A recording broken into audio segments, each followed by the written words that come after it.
Great virtue out of compassion for the sake of this assembly and all living beings. Please turn the wonderful Dharma will to teach us how to leave suffering, attain bliss and birth and death, and quickly realize non-birth. Hướng đến đại đức bằng tình, ý thức pháp hồi công nhân thiết chúng sanh, thiên chiến diệu pháp luân nhau đạo ngã mù, như há liêu sanh dư ly vô đà tập chư vô sanh. Homage to the blessed, noble, and perfectly enlightened one. Nam mô Sarantu Suchedo Ye Erlahudi Samneo Samputo Xie.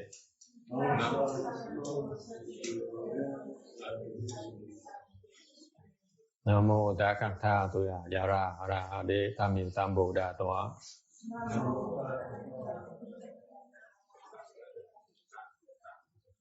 The unsurpassed, deep, profound, subtle, wonderful Dharma, 100,000 million aeons is difficult to encounter. Now that I've come to receive and hold it within my sight and hearing, I vow to fathom and thus come one's true and actual meaning. Vô thường thần thần vi diệu ba thiên ba kiếp năm đạo ngộ. A kiên thiện quang đắc phò trì, nguyện dạy như lai chân thật nghĩa.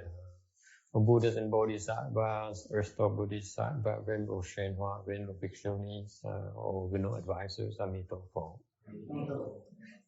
Phật Bồ Tát, từ Địa Tạng Bồ Tát, từ Thượng Tiên Hóa, từ quý sư cô, từ quý thiện tri thức Bồ Phật. Oops. Done.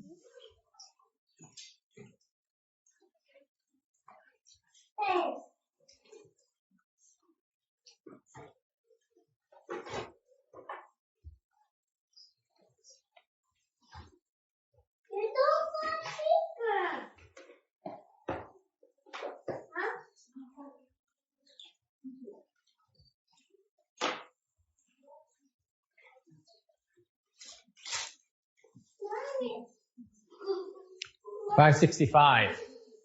About pure eating.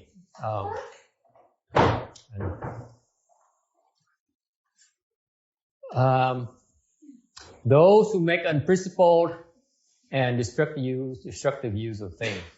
Người tiêu dùng phi lý. Phế lý huệ dung trở.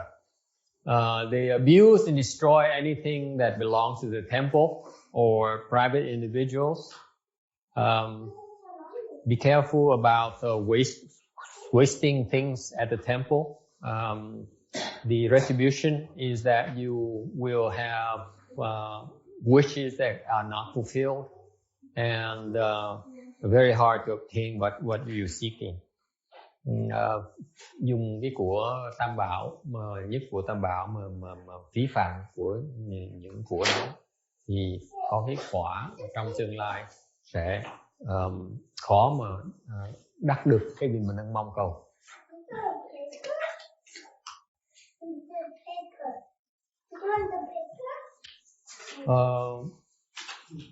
Arrogant and haughty people, we incur the retribution of being servile and of a low class. Người mà cao ngạo đó thì có cái quả khổ là tôi tớ hèn hạ. Arrogance, folks, is nothing to be prized, to be proud of. Cái ngạo là cái mà không có gì mà tốt đẹp đâu. Tại vì nó cái ngạo đó là giống như gánh nặng cho mình đó. Mà nếu mình không thả cái gánh nặng đó, mình sẽ đọa. The arrogance is nothing but a burden to us, and you don't let go that heavy burden, you're bound to fall. You're bound to fall lower. In particular, the view of self can sever the wisdom life. Nhất là có cái kiến ngã là nó có thể đoạn cái huệ mạng của mình. Question.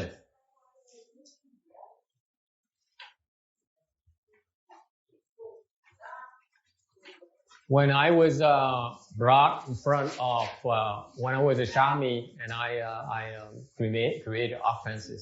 Lúc mà tôi còn sa di, tôi phạm tội, thành ra họ trị tội tôi.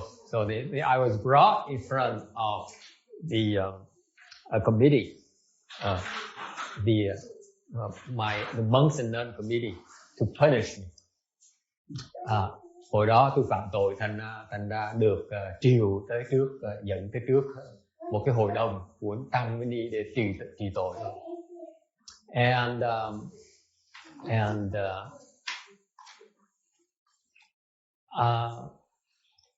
they were sitting on the table. Hồi đó mấy thầy mấy cô ngồi cái bàn mấy bàn.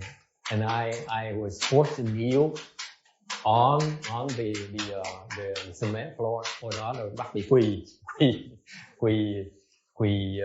gối cái sàn nhà gạch.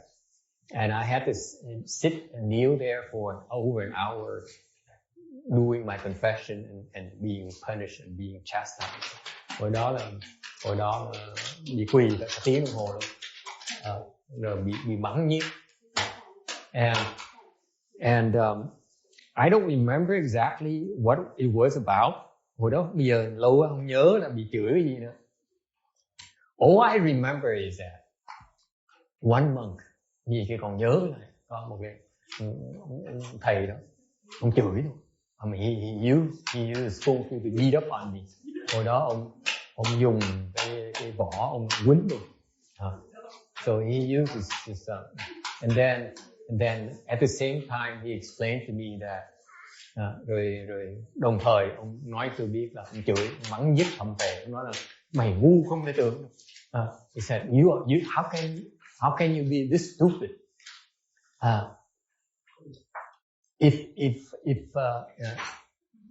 Because you view the self, tại vì có cái kiến ngã. That's why you're not enlightened. Vì có cái kiến ngã thành ra mày chưa giác ngộ. You know, at that point in time, I scratched my head. What is he talking about? It hurt. It hurt, but I completely did not get the message. Hồi đó bị quýnh đau, nhìn nhức đau thì không hiểu ông nói gì. Okay. He was right. Ông đúng. Tại vì mặc dù ông dạy bài học nó hơi sớm một tí. Maybe the lesson came a little bit too early in my career, but I do realize that if you still have a self, then you have no wisdom whatsoever. Bây giờ mới hiểu rằng nếu quý vị còn có một cái ngã trong người quý vị đó, còn một cái ngã trong mình là mình không có cái. If you have any part of yourself left, you have no wisdom whatsoever.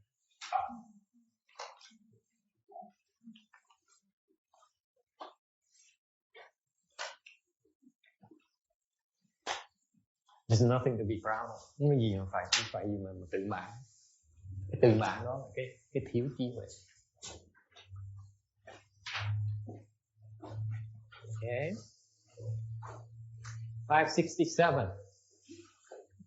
Double tongue behavior. Đâm thọc gây rối. Lưỡng thiệt. Incurs retribution of tonguelessness and speech impediments. Là quá khổ không lưỡi hay nhiều lưỡi có là nói không có rõ, hoặc là cà lâm. Yeah.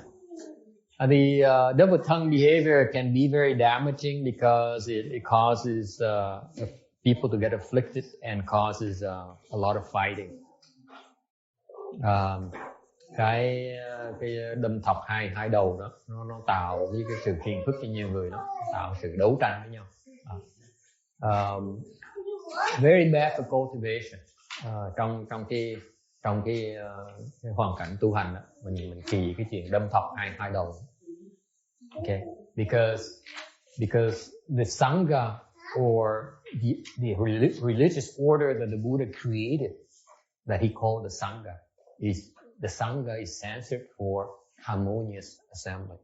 Tại vì cái tăng đoàn mà Phật chế ra để mà tạo một cái môi trường có thể thích hợp nhất để tu cái pháp của Phật đó.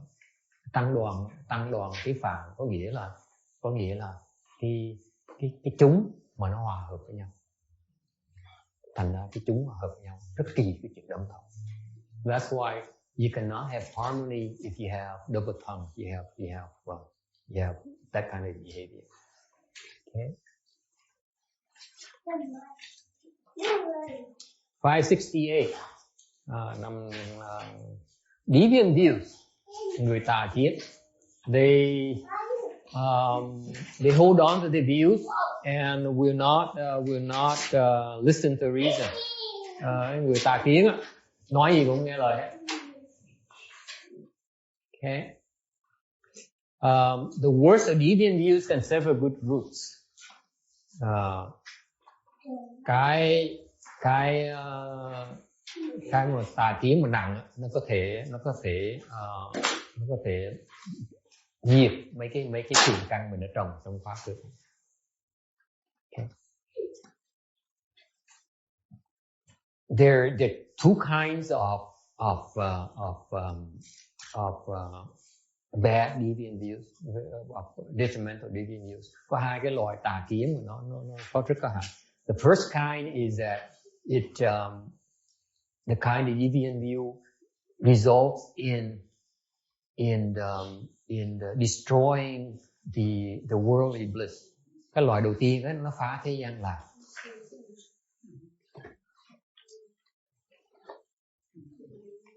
Nói rằng là nói là không có tội, không có quả báo, không có phước, không có thánh, không có hiền. So this kind of view here, they're promoting that there is no retribution, there is no blessing, there is no sages, there is no worthy ones. And the second kind is that it destroys the path of nirvana. Cái loại thứ nhì nó phá niết bàn, cái đạo niết bàn. The people hold on to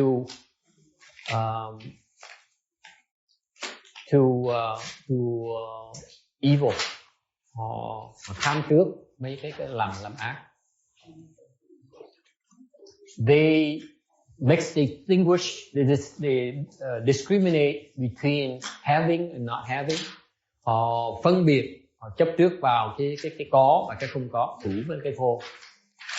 Okay, those are deviant views.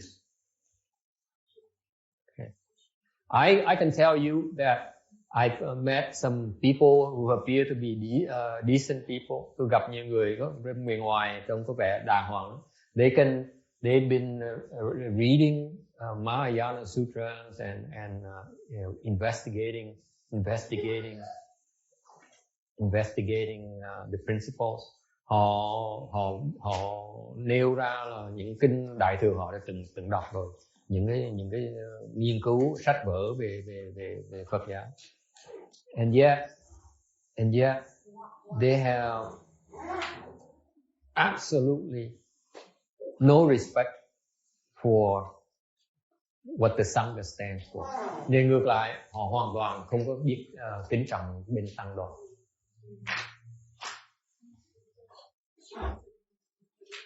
Okay. That is deviant view. Đó là tà kiến.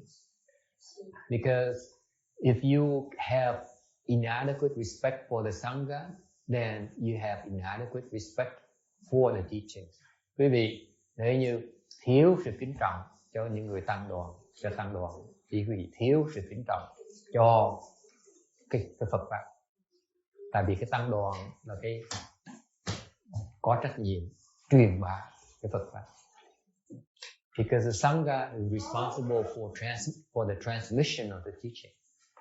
You don't respect you don't properly respect the Sangha, then you will not respect the teaching properly. Okay.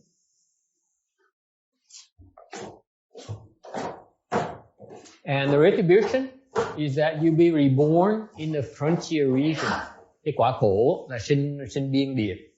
These areas are very difficult to earn a living and very poor, and they have no teachings.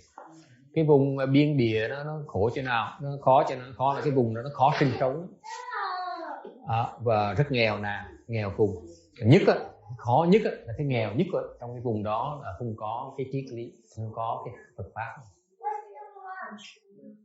The worst kind of poverty is not encounter the teaching to help you get out of poverty, get out of the difficulties.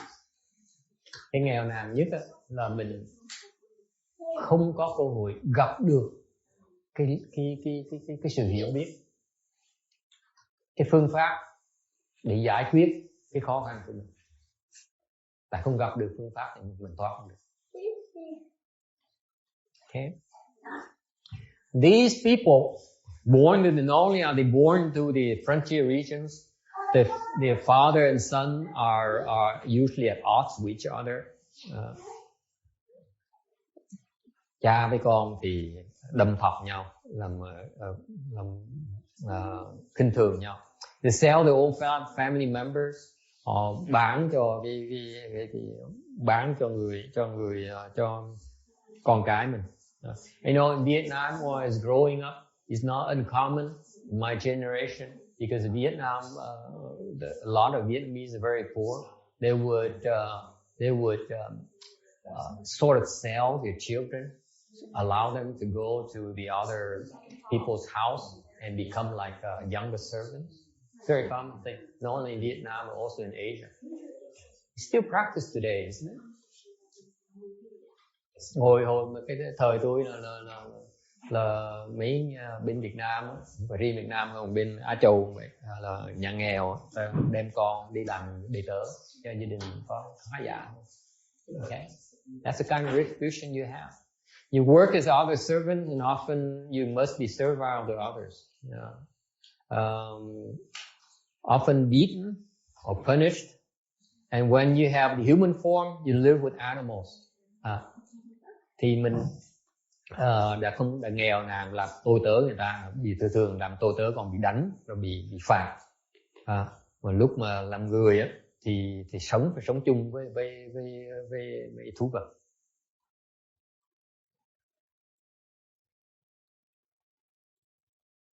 Okay.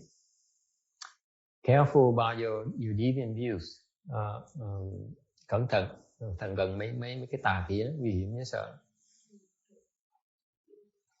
You know, the amazing thing is I find people with deviant views and they happen to be very wealthy. Tôi gặp nhiều người mà tà kiến nhiều mà họ giàu dễ sợ. Đó là tôi không hiểu được. Somehow, a lot of them are very well to do. Phần lớn những người mà có giàu làm ăn có khá giả thường tà kiến nhiều dễ sợ. Yeah. Trong cái đời tiền kiếp đó, các người đó tu bố thí rồi này rồi nó biết bố thí rồi nó không biết tu. Nó có cái sân cái thẳng. It's two different things. You know, they're well-to-do right now is because in a prior life they know how to they practice giving. Lý do mà cái đời họ thoải mái, họ sung sướng là tại vì kiếp trước đó, họ đã biết bố thí và trồng cái phước đó rồi, thành bây giờ kiếp này hưởng cái phước đó. Okay. Nhưng điều ngược lại, cái tai hại của có người mà giàu có cái phước á là cao. Thành cứ nghĩ mình biết, nghĩ mình hiểu, thành ra họ có tà kiến nhiều lắm. Cái tà kiến là họ sẽ trồng cái nhân để trong tương lai sẽ đổ. So what happened is what befalls a lot of people who are well-to-do is that they tend to be arrogant and develop overconfidence in their own capability and their own smarts. Remember I told you earlier, if you have a view of self, you have no wisdom whatsoever. Nhớ hồi nãy tôi nói nếu quý vị còn có một cái tí gì có cái kiến ngã đó, mình thấy cái ngã mình đó, là quý vị vẫn chưa có trí tuệ. And yet these people are very full of themselves. And that's why they have all these deviancies. And they plant the seed to fall in the future and suffer in the future. Just two separate things. Your wealth off right now is from the past. And because of that, because you don't know how to use your blessings, your wealth, you plant the seeds and the causes for you to fall in the future.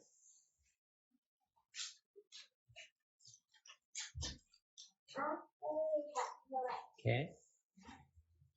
Questions? Yes.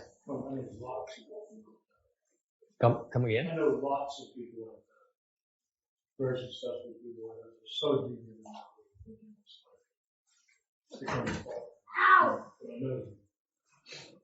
Yeah, and they not only are they wealthy, but they're very smart as well. Because, yeah, they're very, very sharp, and they know so much. They're shrewd and caged. Yeah. Something about intelligence. Like real intelligence. Because the judgment is weird. Ông này ông nói là có quen những người mà giàu dễ sợ như đều họ tà kiến nhiều dễ sợ. Họ có nhiều tà kiến. Tôi nói là cũng phải họ giàu không mà họ rất là thông minh. So what's missing? What's the problem? Why is there a discrepancy here? Of course it is. These are smart people. Mấy người là thông minh. Okay. Then what's wrong? What's the matter? They don't understand goodness. But they're smart. They're good for their own family. What's missing? What's the difference between wisdom, wise people and intelligent people? Cái khác biệt giữa người thông minh với người có trí huệ sao? Khác thế nào? Yeah. Is it wisdom like selfless, but smart is like street smart, selfish smart? Wisdom is necessarily selfless. You can have wisdom before you still have a self and still have wisdom. Agree? Otherwise it's hopeless. Cô nói là có huệ tức là không có ngã, cái nó không có huệ trước khi mà mình có ngã vẫn có huệ như thường, tại vì có huệ, nếu không như vậy thì mình cách nào mình thoát nổi. Okay, so what's the difference? What's the difference between wise people and intelligent people?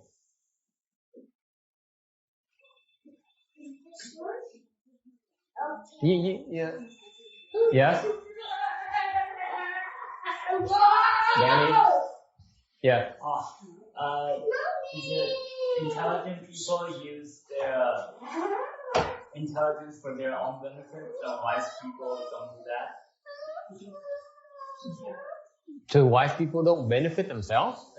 Not in the sense. Wait a minute, that doesn't sound wise to me. Ông không trả lời. Ông nói là người thông minh á là người ta dùng cái trí thông minh họ để mà họ tự làm lợi đấy. Còn người mà có trí huệ không có tự lợi. Tôi nói nếu mà người có trí huệ không tự lợi, tôi nghĩ cái đâu có trí huệ gì đâu. Yes. You have a problem with that? If you're wise and you don't benefit yourself, what's wisdom for? Nếu mình có huệ, mình không có tự lợi được thì có huệ làm gì? Something missing here in your picture. Thiếu cái gì? You don't believe in karma? What intelligent people? Not necessarily. Some intelligent people do believe in karma. They don't believe in good and bad. Huh? Maybe they don't believe in good and bad. Well, they do believe in good and bad. They do. They do. They prefer good because good is fun, is better. But sometimes bad is much better, like Mae West says. When I'm good, I'm very good. I'm bad, much better.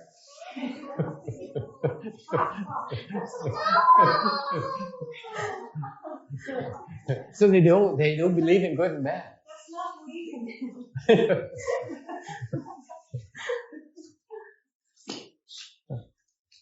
thì người thông minh, tôi nói là thông minh là họ không tin thiện với là ác, biết thiện chứ. Người thông minh tôi cũng thích thiện, làm thiện hơn, nhưng điều thích làm ác tôi thích hơn làm thiện, vẫn biết. So what's missing? If you cannot give me an answer, then there's no reason for you to cultivate. Nếu quý vị trả lời tôi không được thì tu làm gì? Yes. The wise people make sure that everyone's benefits. The wise people make sure that everyone benefits. If you ask sharp people, like let's say Bill Gates, he says exactly the same thing. I made a lot of money. Now I'm making sure that everyone benefits as well from my money. Ông nói là người thông minh đó là người trí huệ nó ai ông sẽ làm lợi cho tất cả mọi người. Tôi nói ngược lại, tôi nói là người thông minh như ông trọc phú mà giàu nhất trong thế giới này, ông nói ông rất thông minh, ông thông minh dễ sợ. Ông nói thì bây giờ trước tôi làm tiền, tôi nói lợi cho tôi, bây giờ tôi lấy tiền, tôi làm lợi tất cả mọi người, ai cũng đều lợi. So you should have wisdom, right? So Gates should have some wisdom according to your definition. Thì như vậy thì bây giờ ông làm lợi tất cả mọi người, không phải ông có huệ nữa. Yes. Intelligence is more like seeing a short perspective of cause and effect. Like a scientist might report a theorem, do a test, and say, "Okay, this is cause, this is effect." Wisdom is the bigger picture, like the real reason why Bill Gates is what he did. He asked Bill Gates because he developed software and he worked really hard and he did this one. So you're talking about difference in a time horizon, or what? What is your definition? The perspective and the real cause, the true cause, and what caused the result. Okay, you're getting warm. You're very close. Okay. Ông nói let me put words in your mouth. This is why you get it. I will define the difference between. There's no difference between smart people and wise people. The only real difference is what problem you're solving. Thì ra người thông minh nhất, cái người có trí huệ đó, không khác nhau gì nhiều đâu. Chỉ khác biệt ở cái chỗ là họ đang giải quyết vấn đề gì thôi.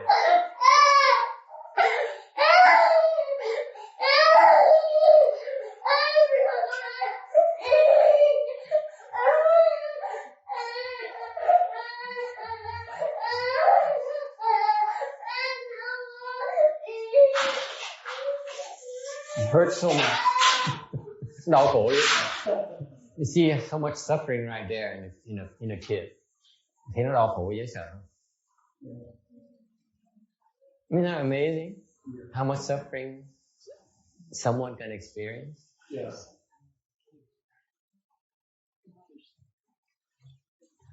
Anyway, so the only difference is in the problem they're solving.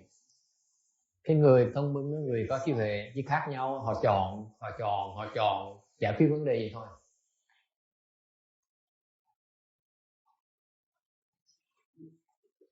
Yeah, of course that's right. But I know people that do every minute to figure out how to make money and how to make the most money with the money made. So what problem are they solving? Solving the problem is making sure that they have a lot of money. These same people are filled with contempt. And then what happens? Hiểu không? Okay. Ông nói rằng có nhiều người giàu, ông biết là họ bỏ tâm huyết ra, họ làm tiền.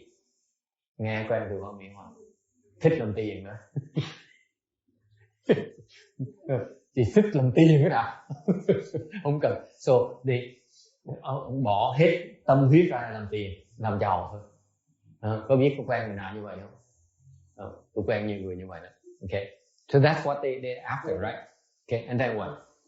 Yeah, And then what happens? well, then they want to use the money to have as much pleasure as possible. Number two, number one, most of them fail. Yeah, okay. Phần lớn á, hai chuyện xảy ra. Trường hợp thứ nhất á, là họ làm không ra tiền. So they're losers the rest of their lives. Okay. These same people are filled with contempt and hatred for religion. They hate God. Hang on, yeah, that's a different story. Okay, the point is that I'm telling you two cases. Let's break it down. Number one, the people like you and me who used to like to make a lot of money and we fail. We never made that much money.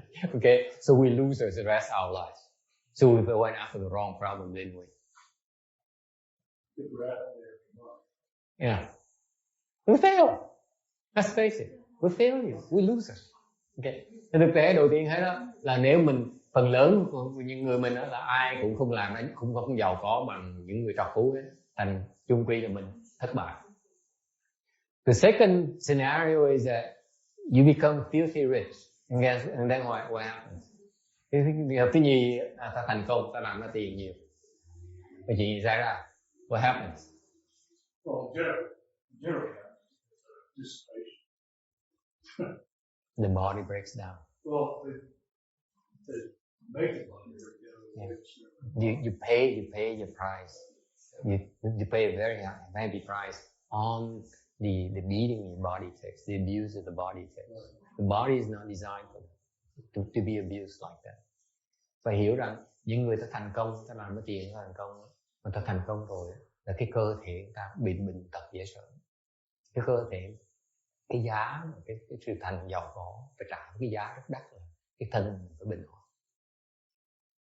I'm talking about the majority of the rich people are very, very sick. Sure.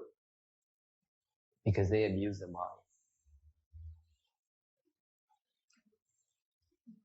You know, I have a brother who supposedly on paper is worth a lot of money. I look at him after all these decades of abusing his body to make money. I see a very sick man. I look at him and say, I'm glad I didn't take that. Tôi có người anh đó, đã mấy chục năm này làm ra tiền, đi làm hì hục như con trâu đi làm ra tiền. Trên giấy tờ nhiều tiền lắm. Tôi nhìn ổng, cách đây có vài tuần tới chùa thăm, tôi nhìn ổng đầu tiên là nó nhìn kỹ, ngồi nói chuyện, nhìn kỹ thấy một người bình hòa không thể tưởng.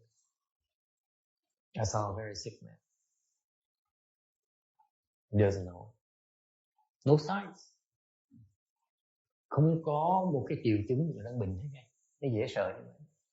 Đang chết, đang bệnh. Rất nặng. Mà không có triệu chứng. Because by the time that the doctors know about it, it's too late. Sound familiar, huh, Roberta? Yes. Thông thường khi bác sĩ mà biết có bệnh đó, nói là cái ung thư khá là trễ, chữa không được, xong hết, nó bể hết rồi, nó thấy một cái triệu chứng. So the doctors only discover one symptom.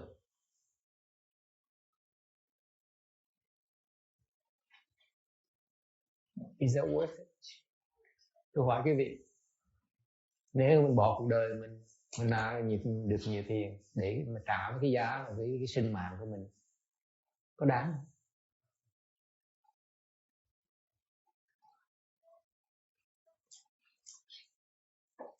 Or you lucky, like you're still young, like Bill Gates or these young bucks, astounding, they made it.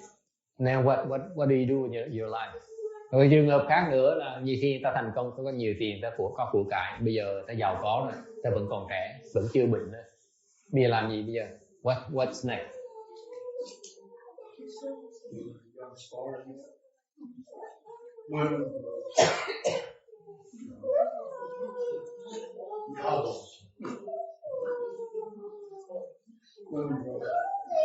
Can they stop? Are they content? Are they happy?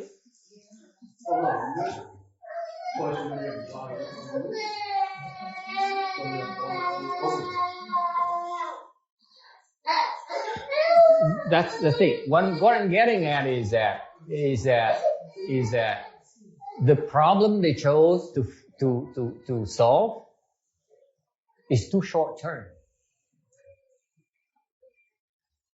Cái mà tôi nói là cái vấn đề mà họ cái mục tiêu của họ nó hơi thiển cận một tí. Chỉ thấy tiền thôi, chỉ thấy gì? They're solving the wrong problem.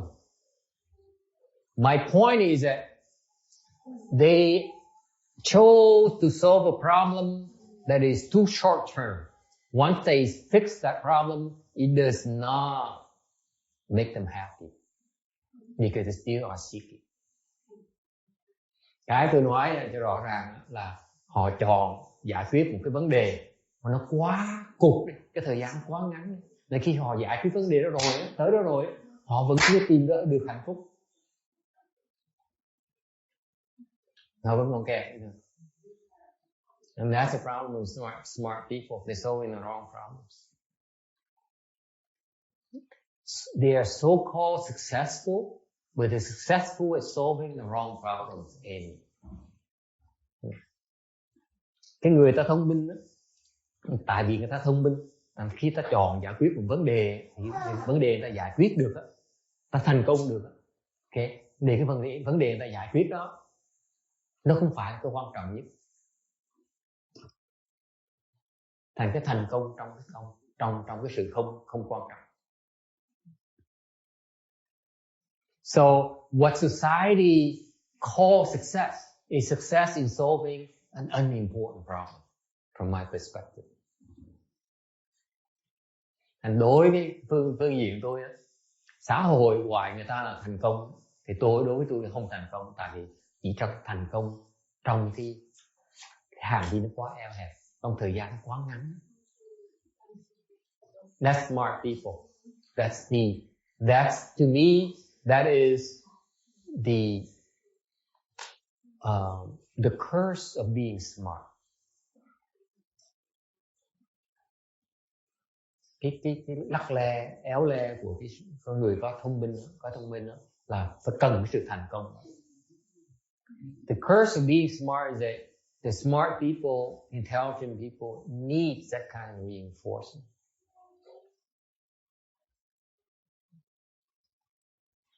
So one after another, they choose the kinds of problems that are not the most important ones, so that they can have some success. And that's why they don't have wisdom. Thành ra cái người ta thông minh đó, người ta chọn giải quyết những vấn đề mà đã có thể giải quyết được. Khi họ giải quyết được rồi, okay, thì chính vì họ chọn những cái vấn đề mà vấn đề nó không phải quan trọng nhất, mới gọi là thiếu trí huệ. Thông minh thì thiếu trí huệ. You buy that? Gọi gì? Sorry. You buy that? That's a curse of intelligent people. They're fixing the wrong problems. They also look for other problems. They just keep doing it. No.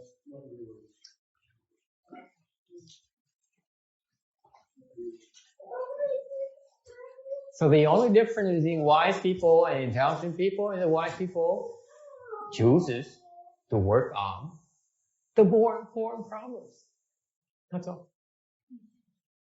Thành cái người mà có trí huệ là cái người mà chọn giải quyết những vấn đề mà nó quan trọng hơn. Chỉ khác chừng đó thôi.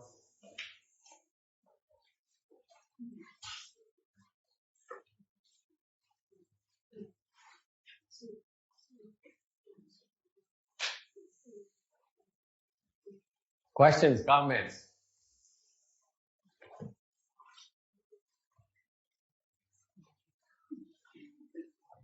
Because trust me, whatever problem you choose to fix, to solve, you will eventually solve it. The trick is to pick the right problem to solve, to go after. Tại vì thực tế là bất cứ cái vấn đề gì quý vị muốn giải quyết trong tương lai sẽ giải quyết được. Vấn đề thời gian.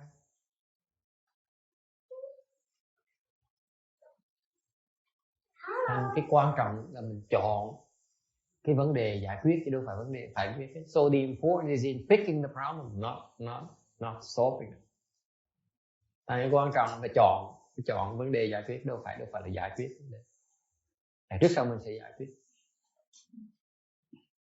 So I submit to you, the importance is in picking the problem, because the solution will you will eventually stumble on the solution.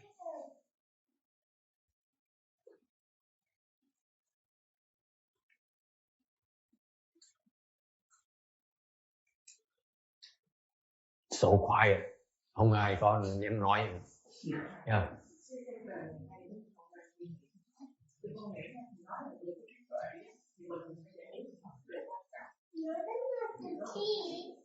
Nhưng mà khi mình giải cái vấn đề quan trọng nó thì lúc đó thì trên cái đường đang thì nó sẽ có những vấn đề xảy ra. Thì lúc đó mình sẽ giải. So she said, okay, so you have some wisdom and you're trying to fix the important problems. In the process of trying to fix those important problems, going after those important endeavors, there are secondary problems that arise. How do you resolve those problems? I don't know.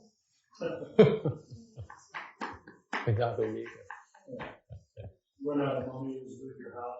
Yeah, those little things, like your wife deserts you, she falls for another. You're more richer and a better looking man, neighbor. Those little inconveniences.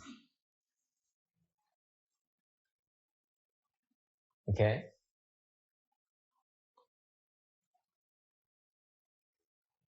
Tùy sao vấn đề cái chuyện giống mình lái xe mình đi thôi, mình gặp cái chuyện bên cạnh nó không quan trọng, mình phải biết làm lơ. Nếu nó không giúp trong cái mình tới mục tiêu nó gần hơn thì mình cứ làm lơ thôi, mình chịu thôi. So you have a sense of direction where you're going right now, just like driving a car. You know where you want to go. You know where you're heading. So what if whatever happens on the side, leave them on the side. It's you who choose to stop. Cái nguy hiểm là mình có mục tiêu, mình hướng định đi rồi, có khuynh hướng đi rồi, có định hướng rồi mà mình bỗng nhiên mình đổi ý, mình ngừng lại, mình giải quyết vấn đề, lắc nhắc. So the common mistake is that you have a sense of direction, but then you allow yourself to get sidetracked and spend too much energy on solving the insignificant problems.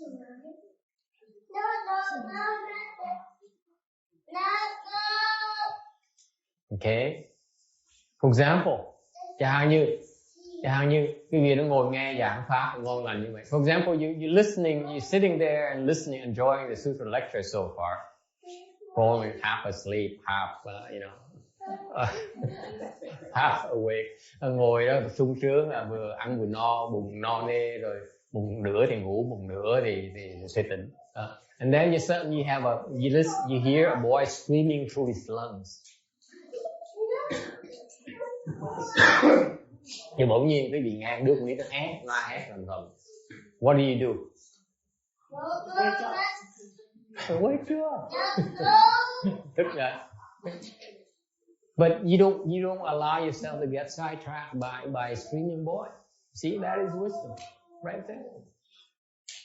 Mình có trí tuệ, mình chiều nó hét, nhưng mình làm lơ, nó đâu có xứng đáng để mình phí sức mình chi phối cái sức mình để mà giải quyết.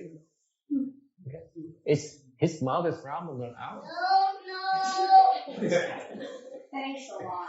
Là mình có trí huệ là sao? Là mình để mẹ nó giải quyết vấn đề đó, mình đâu giải quyết lại nó gì. Mình làm lớn đâu phải chịu mình đâu. Cái đó gọi là trí huệ. Đâu dài đấy. Thành mẹ nó lãnh đủ. See what happens when you do it like that? It's the mother who takes a beating. We don't take a beating. That's wisdom, folks. Trong trường hợp đó thì người mẹ là người lãnh đủ, mình đâu có lãnh đủ đâu, mình cứ tỉnh bơ. Ai là thiệt thòi? Mình ngưng lại mình mới thiệt thòi.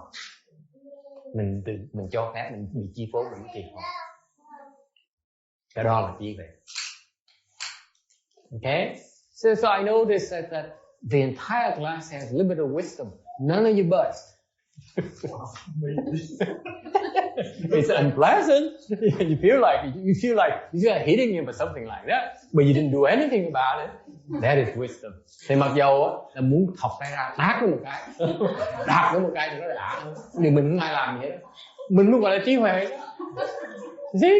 So you still a self that wants to beat up on the kid. Okay? Vẫn còn cái ngã. Certainly, yeah, certainly.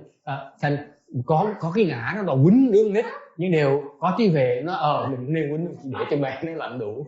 So there's a self there who wants to beat up on the kid, but there's a self that still have enough wisdom. It says it's not my problem. That's still wisdom. Agree?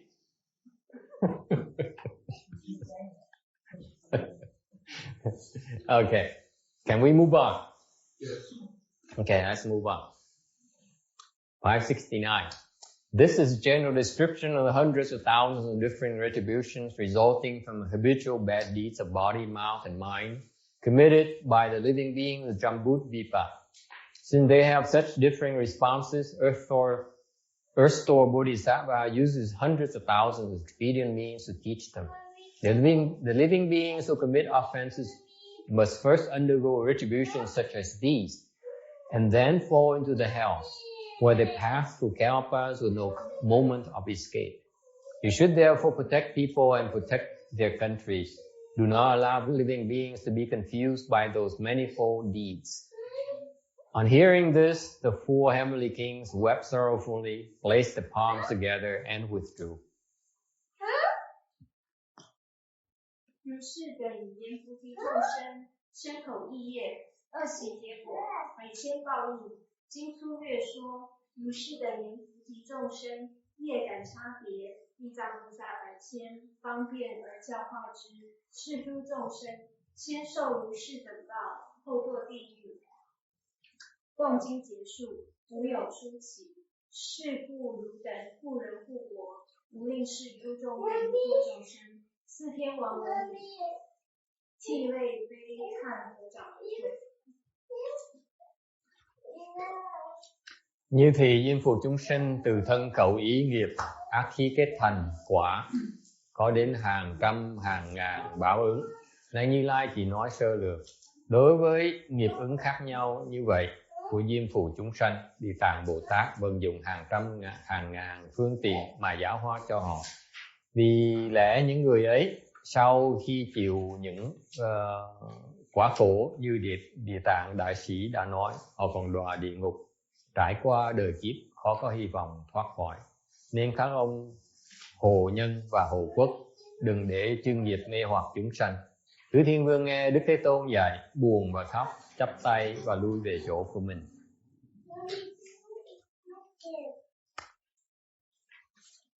Our world receive the protection of the four heavenly kings. Cái thế giới mình đang ở đây đang được cái sự bảo vệ của tứ thiên vương. Đó là một cái bổn phận của họ. They are hard at work providing us with protection. And so these four heavenly kings, their dharma, they have a dharma. They practice the dharma of contemplating the Four Noble Truths.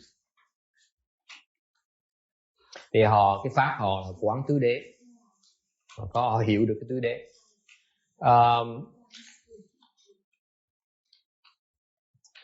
The Eastern King, khi ông Tứ Thiên Vương phía đông, he understands accumulation. Miền đông thì hiểu được tập đế. Bên nam, the southern king understands about suffering. Ông phía nam thì ông Tứ Thiên Vương phía nam thì hiểu về cái khổ. On the west they understand about the way, the north understand about extinction. Bên tây thì Tứ Thiên Vương phía tây hiểu về đạo, Tứ Thiên Vương phía bắc thì hiểu về diệt. So all these four kings, they specialize in contemplating one of the four noble truths. Mỗi cái Tứ Thiên Vương này, cái pháp họ là họ tu, họ tới họ làm Tứ Thiên Vương, là họ hiểu, họ quán để hiểu được cái huệ về cái tứ đế.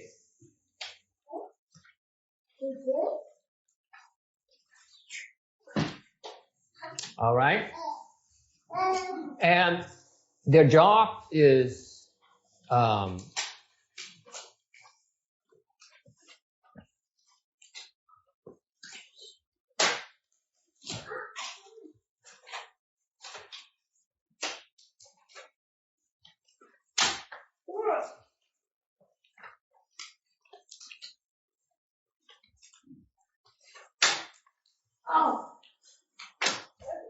so the job is to cultivate the protection of living beings. Cái pháp họ là họ tu để họ bảo vệ cho chúng sanh.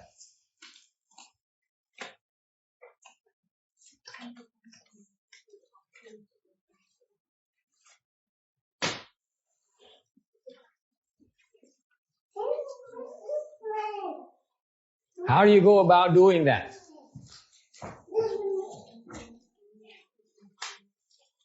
By concentrating on guarding their own mind.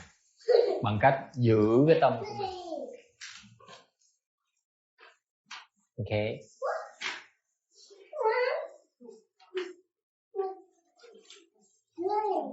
Because unless they maintain and protect their own mind king, then without that kind of internal mental strength, they will be affected by the external states, and therefore fall prey to the ghosts and spirits. Cái nhiệm vụ họ là họ lãnh đạo cho mấy cái tụi ma quỷ, mấy tụi ma quỷ muốn tụi nó tòng phục mình là phải giữ cái tâm mình, phải biết giữ tâm mình. Ma quỷ nó mới nể, nó mới theo lời mình. Okay.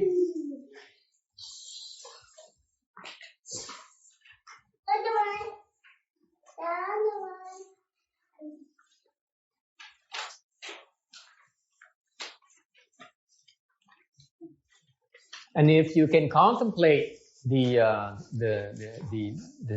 truth of suffering and accumulation, nên mình có thể quán được cái khổ với cái tập, you will able to subdue view and thought delusion. Nên có thể khống chế được mấy cái kiến với tư hoặc.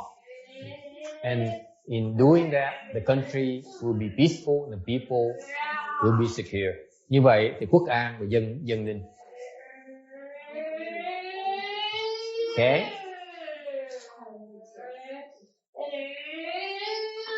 And then next level, you speak the noble truth for others. Thì lúc đó mình phải biết là giảng pháp, giảng cái tứ đế pháp cho người khác nghe. And that's how you protect the true dharma. Như vậy đó là mình cái phương pháp để mình phổ pháp. This is what the four heavenly kings do. Đây là cái pháp của ông Tứ Thiên Vương, cái pháp họ tu như vậy.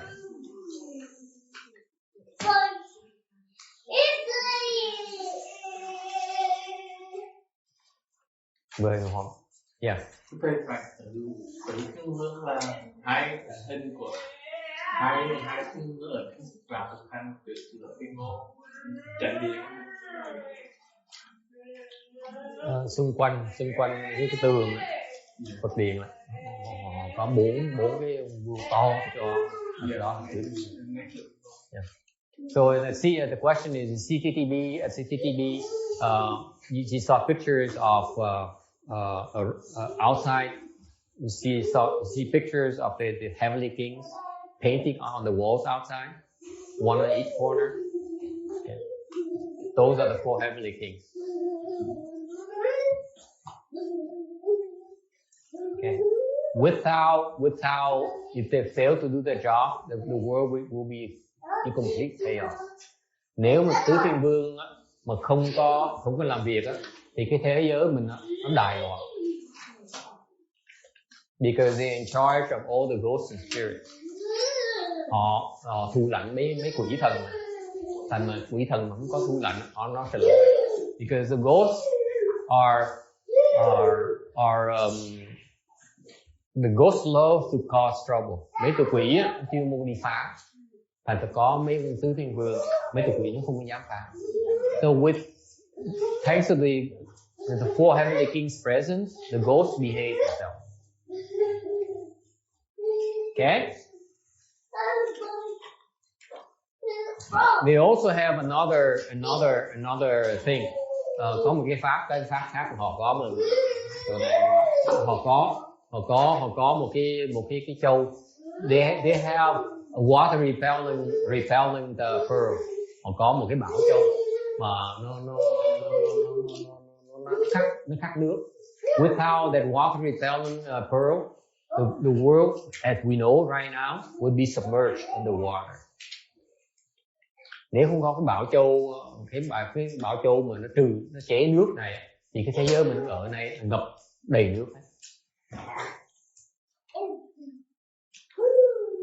Try to explain that to the scientists.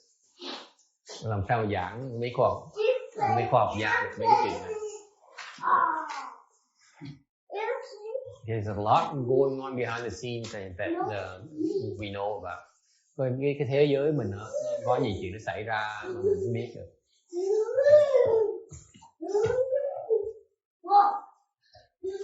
And after hearing of this section of the sutra, the 4 heavenly kings wept sorrowfully, placed their palms together and withdraw. Okay.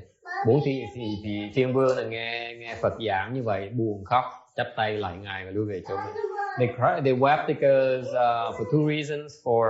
They have pity for those beings who have endured so much suffering. And number 2, they feel inadequate. They haven't fulfilled the responsibility to protect living beings. Buồn mà khóc là tại vì có 2 lý do. Thứ nhất là họ thấy có nhiều chúng sanh đang khổ sở quá đi. Mà cái gì là họ hổ thẹn là chưa đủ sức để bảo vệ cho chúng sanh. Okay, they fail in a lot of areas in their responsibility to protect us. That's why we still endure suffering. Tại vì sức họ có hạn, thành ra mình vẫn bị khổ như thế. Okay. Question. So we now on to chapter 5. Giờ tới chương phẩm thứ 5. The names of the hells. Cái danh xưng địa ngục. This is where we learn a little bit more about something called the hells downstairs.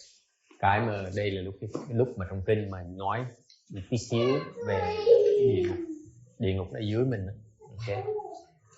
The hells are created as conditions arise on the fly. Cái địa ngục á, nó được tạo ra, nó được thành hình ra theo cái duyên mà do cái nghiệp lực nó tạo ra.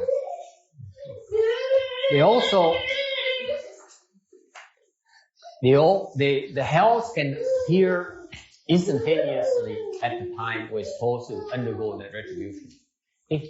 Cái địa ngục á, nó tức tốc bỗng nhiên nó thành hình ra ngay lúc mà chúng sanh phải cần vào cái địa ngục để mà lãnh quả.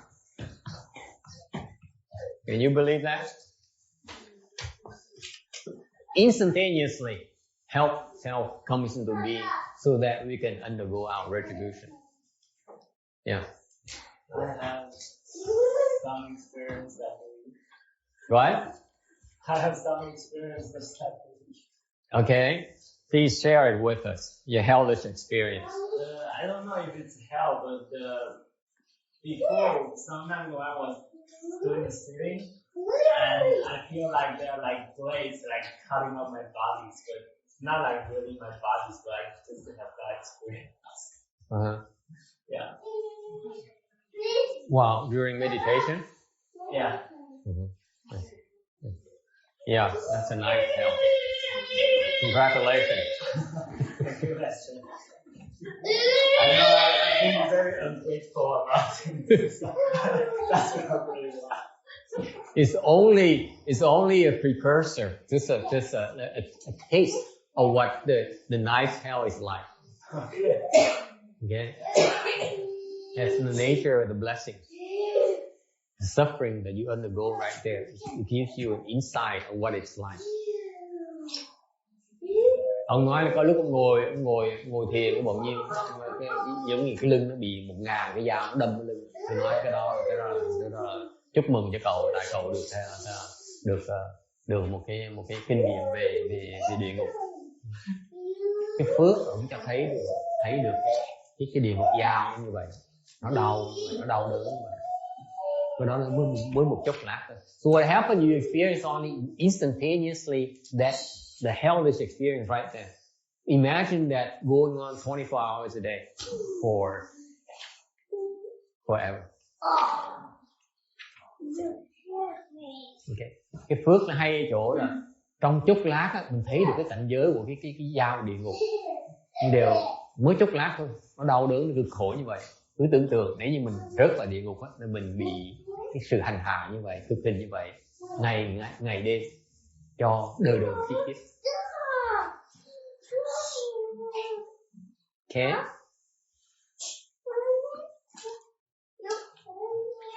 It's also called the yin world because there's no moonlight or sunlight, very dark, you can't see. Vẫn gọi là âm giới, tại vì trong đó không có mặt trăng, không có mặt trời, ánh sáng mặt trăng mặt trời tới không được. Không cách nào mà ánh sáng mặt trăng mặt trời tới được đấy. The living beings here in the Southern continent create karma, and therefore the hells are the means for us to undergo our retribution. Cái chúng sinh ở cái cõi Tà Bà này, cái Nam Châu này là Nam Châu này tạo nghiệp thành phải trả cái nghiệp đó. I have a typo here. It should be hoa. This is an old here. Phải trả cái nghiệp đó, cái quả báo. Tại mình tạo nghiệp phải trả nghiệp, thành cái địa ngục là cái nó thành hình ra để mình trả cái quả đó. The Sanskrit term for hell is nili, meaning mud and plow. Is non-existent, means non-existent. There's no happiness to be found there. Cái tiếng Phạn á, ta ở cái địa ngục á, có nghĩa là nê lê, có nghĩa là nê là buồn, lê là cái cày. Chỗ đó có nghĩa là vô hữu là không có gì ở đó hết đó, không có gì sung sướng ở đó hết. Okay.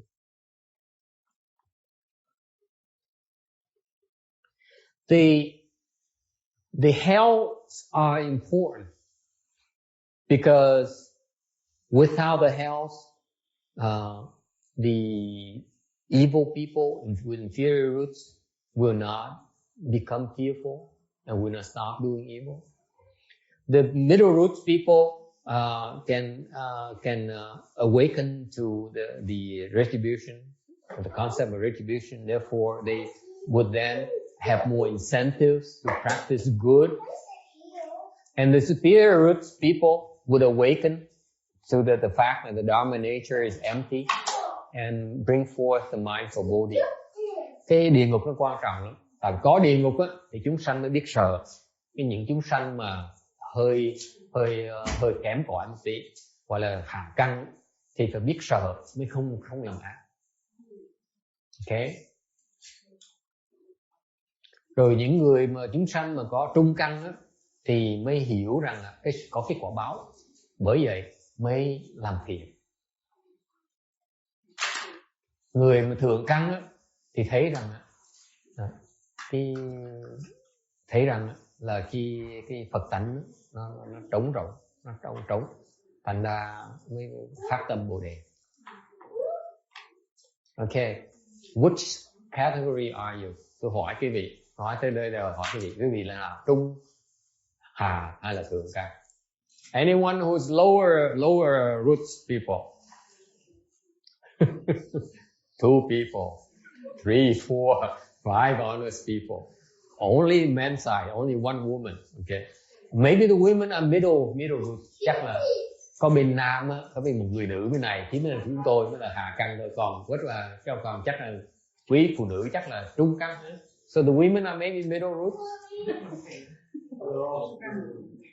Oh, superior root. Thường căn. Ultra. It's not even superior. There's a reality, folks, is that you need to go through the progression. You can watch your own progression as you go through it. Còn tu quý vị cần thấy được cái quá trình của mình. Trước hết mình biết sợ mình mới ngừng làm bậy được. The reality of things is that you need to be fearful before you start doing evil. If you're not afraid of consequences, there's no stopping it. Tại nếu mà không sợ cái quả thì không có gì cản được. Agree? Because if there's no consequences, whatever you do, if there is no consequences, why worry about it? You should be carefree, right? There's no such thing. It's being carefree. Because you worry about the consequences. Okay? And the only way for you to stop doing evil is that knowing that eventually you have to pay for it. No two ways about it. You cannot escape it. Cách duy nhất mình ngừng làm bậy, mình biết trước sau mình phải trả cái giá thôi. Bây giờ mình không tin, mình biết tương lai mình phải trả. Okay, same thing when a kid doesn't listen to you, you go like this, and okay, you don't listen, this is coming. Wouldn't that be good? Những đứa nít vậy, nói mà nó nghe lời, mình giơ tay, nó chữ bụp nó biết trước sau mình sẽ bị bụp tay, nó mới sợ, đúng không? This is how I learned. Lúc nhỏ tôi mới sợ đấy, lúc nhỏ tôi đâu biết sợ trời trăng như nó, chỉ biết bị quýnh mới sợ thôi. Thấy không?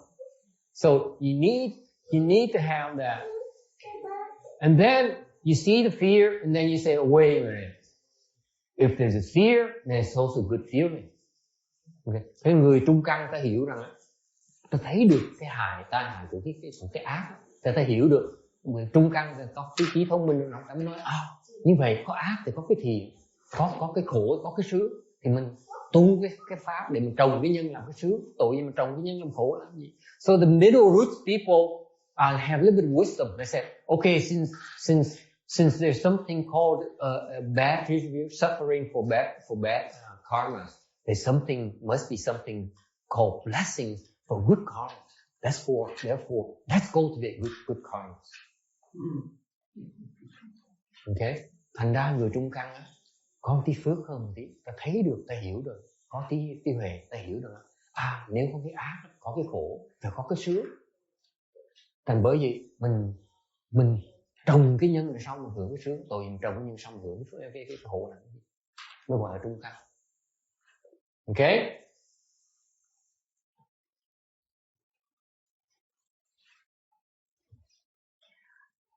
And what is the ultimate của cái sướng? Cái sướng mà tột đỉnh sướng là cái gì? If you ask John, it's probably some kind of food. Okay. Nếu mà hỏi cái tột đỉnh của sướng cái gì, tôi nói có mấy ông ở đây, mà hay lâu lâu tới nghe giảng pháp là cái sướng ông là ăn. I bet you has something to do with food.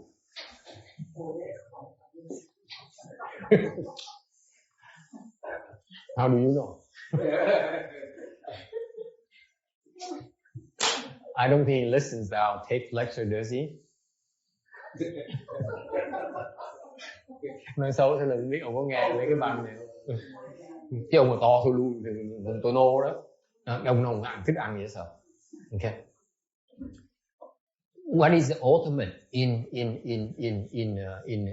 blessings? Cái mà sướng nhất là gì?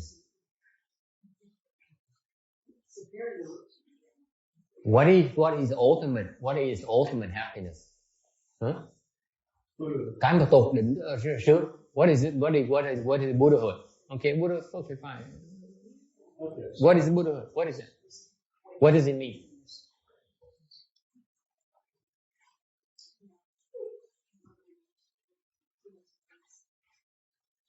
What is the ultimate in happiness?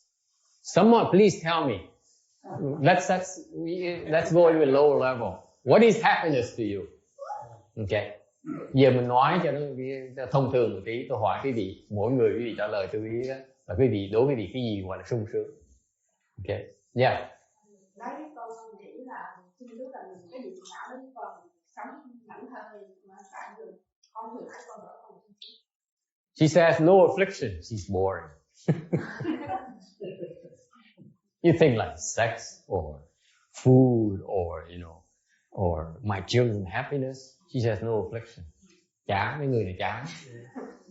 Tu, tôi tưởng khi hỏi về quý vị sẽ trả lời cho tôi là hẳn như là tình ái hoặc là con cái nó ngoan hoặc là có tiền bạc này nọ với con. Nói thì con nói là không có phiền não, con cái nó nghe nó được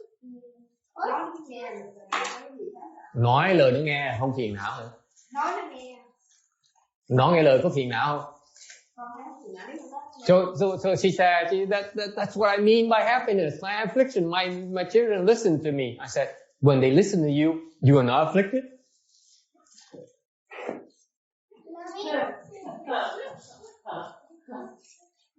Where does she live? Sống ở đâu vậy? Cõi nào vậy? Hả? Nè, con nó nghe lời mình có phiền não không? I'm asking the rest of you. When your children listen to you, are you afflicted or not? Like hell, you are so afflicted. I'm so worried about children listen to me. They're up to something. Con tôi nó nghe lời tôi sợ lắm nghe. Tôi nghĩ là nó sắp thọc, nó có mưu toan gì.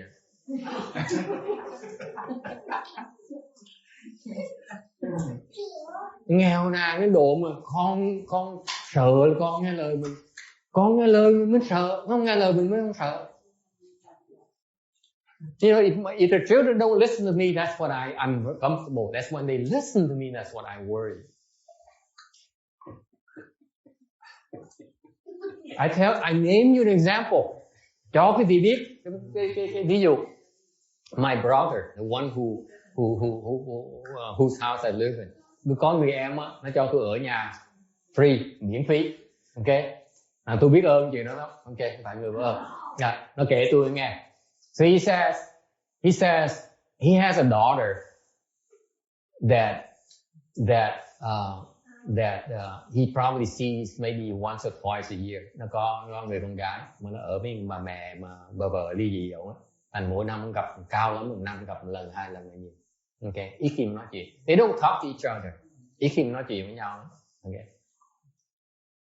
Mà dạo này cứ 2 tuần con nhỏ con gái nó gọi điện thoại tới nhà thật. So recently his daughter every 2 weeks she would make a call to him. And he's not home. Mà thường gọi nó đi chơi. Thành chuyện gì? Nó để lại, nó lưu lại một cái trong cái lời máy điện thoại. Chẳng ngon, không thể tưởng được. And she sounded so sweet. I said, whoo! I was so worried. I said, here comes trouble. Nghe một cái tôi lo. Thì nó cũng em mình phải lo nó tí. Ở trong nhà nó lo được. Tôi lo. So, but I didn't ask him anything. So after a month or so of these messages, then my brother talked to me. Nó mới sau nó gửi nó sau em tôi mới dặn gì đó, tôi sau một tháng sau 2 tháng sau nó mới dặn gì đó. Vì là sao nó sắp dọn ra rồi, nó sắp đi học đại học rồi. Nó dọn ra khỏi nhà mẹ nó, sang năm nó dọn ra nhà mẹ nó, dọn xuống San Diego ở đó. Thì mẹ nó trả tiền nhà, còn bây giờ nó hót cha cái này, cha nó trả tiền học. So what happened is that she's moving out from Sacramento, where she's living with her mother right now. Okay, going to college. She got admitted to the UC San Diego. So the mother agrees to pay for her dorm, but then she's supposed to get money from her dad to pay for tuition fees. Ngọt không cái tưởng, nó ngọt ngào. This is the first time I ever heard her so sweet. Okay, so I asked him, how much money are we talking about? Tôi mới hỏi nó, cũng bao nhiêu tiền? Nó nói, so he said, oh well, I have $15,000 in my bank account. Tôi có 15.000 trong nhà băng. Thì chắc là trả được 1 năm, 2 năm gì đó. So that's enough to pay for 1 or 2 years. And then you know what? And he said she's planning on going to law school. Sau đó nó tính đi học trường luật. Thành nó tính là con nhỏ nó kinh, nó tính nó học 2 năm ra xong bằng đại học, sau nó tính thêm 3 năm nữa để học xong trường luật. So nó tính 5 năm luôn. Thành nó ngọt ngào không thể tưởng. Đáng sợ. Tôi mới sợ chứ còn mấy tụi lai đuổi nó ra, nó đâu tốn mình gì đâu, cùng nó đuổi nó thôi. Còn nó thấy ngọt tôi mới sợ. So I said, the boy who screams, they don't bother me. It's the one who was sweet to me now that scare the heck out of me. 5 years. 2 years of the last 2 years of school for her bachelor's and 3 more years for law school. Minimum. 5 years. What for? Okay, so boring. Okay, happiness. Anyone else? Ai khác? Hạnh phúc quý vị là sao? Hạnh phúc bác là sao? Thì mình con thì cũng là mong cho con cái nó nghe lời rồi mọi việc nó được suôn sẻ thì mình làm mẹ mình cũng yên tâm vậy thôi. Thấy không? Sau này già như bà như vậy đó. Dễ sợ không? Cũng không có trí huệ gì hết. That's what she'll become, just like her. She says the exact same thing. I want my children to listen to me, and I don't want to be afflicted. I said, you know, after another 50 years, you'll be exactly just like she is. Just as stupid and no wisdom whatsoever. Yeah, sao? Con như thầy.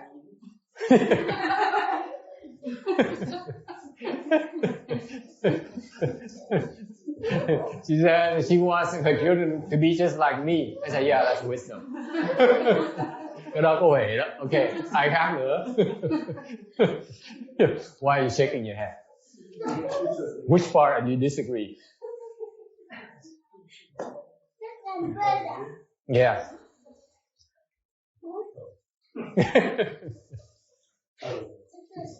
Okay, anyone else? Ai hạnh phúc là sao?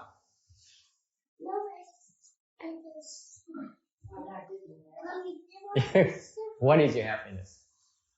What do you want out of life? Yes. What makes you happy?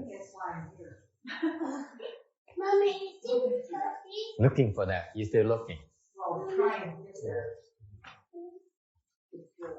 Yeah. Okay, the smart aleck back then. How? Me, peaceful mind is my happiness. Peaceful mind. Boring. You're still young. Have a concubine or some girlfriend. This is people in your generation is supposed to have. You teach me that avoiding the out of the marriage. Avoid the marriage thing. Oh yeah. Yeah. Well, if you're performing, then one of the greatest, doesn't last long. One of the greatest moments of happiness is if you're on the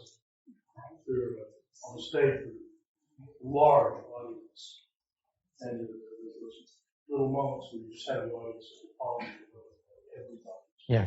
Eating out of your hands. Yeah. Yeah, and then palm your hand, less the expression. Yeah. And it's easy to see what it means. Yeah. And that's really very happy. It's very great happiness. Yeah. I'm sure there's greater happiness, but that is a very yeah. But it's nothing compared to sexual pleasures. I submit. No, it's not. Trust me. If you describe it to me like that, I know you haven't experienced the best sexual pleasure. Ông này ông cả ghê. Ông diễn tả ghê. Ông nói là nếu ông là người mà ca sĩ đó, ông nói là có một lúc mà khán giả mấy ngàn người mà mệt ông đến cái độ mà giống như đừng ăn trong cái tay cái anh từ gọi là mệt ông cái độ như vậy. Nó sung sướng như sợ. Ok. Lúc đó nó một chốc lát sướng tột đỉnh. Tôi nói cái đó vẫn thua cái tình dục. Ông nói đâu có. Ông nói ông chưa gặp người.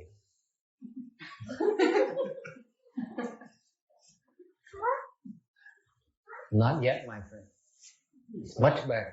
I can assure you that. I know what you're talking about. I know exactly what you're talking about.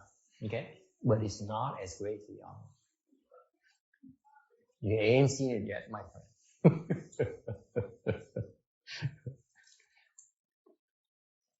Some people, but the point is well taken. For some of us, that pleasure is more momentary by nature. It doesn't last long. The body cannot take it. Yeah.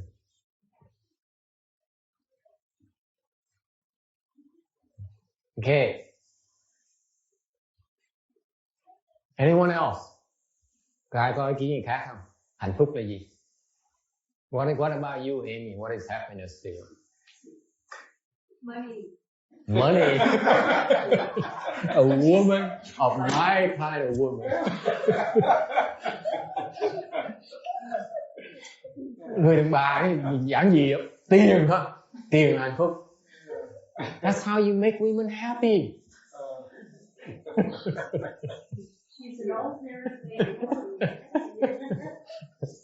Yes. Anyone else? Yes. What about you, young man?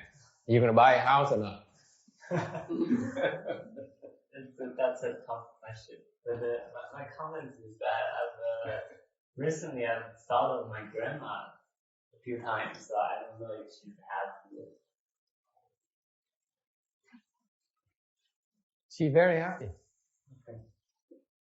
That's not that's not a problem. She's better off than you are.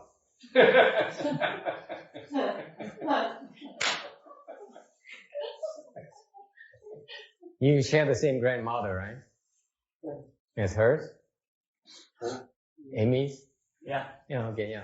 That's the same one. Okay. She's a lot happier than you are, my friend. No two ways about it. Okay. Anyone else? Hạnh phúc là gì? Okay. Let me ask the woman, the money woman. Để tôi hỏi cái người mà thích tiền. What happens when you don't have money?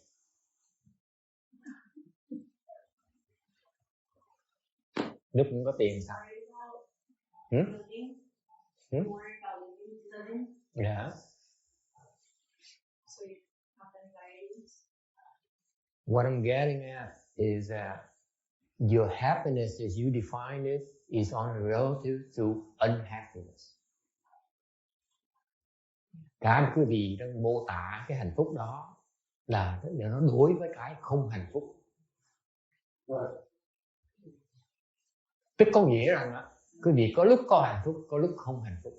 Meaning that your happiness has unhappiness built in. Đồng ý không? Cái hạnh phúc quý vị đó có bất hạnh phúc ở trong ấy. Anyone disagrees with me? Có ai không đồng ý không? Không đồng ý hả? Không đồng ý tôi giật mình. Okay, so your happiness is inferior. Cái hạnh phúc quý vị thấy đó nó còn sâu hẳn. It's not superior grade. Chứ không phải là hạnh phúc tột đỉnh. Tại vẫn còn không hạnh phúc ở trong.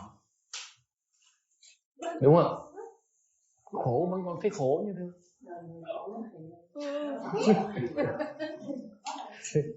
So what I'm saying is that the happiness they experience is not the best kind. Cái hạnh phúc đó không phải là cái loại hạnh phúc mà tột đỉnh. Tại hạnh phúc nó vẫn còn cái khổ ở trong.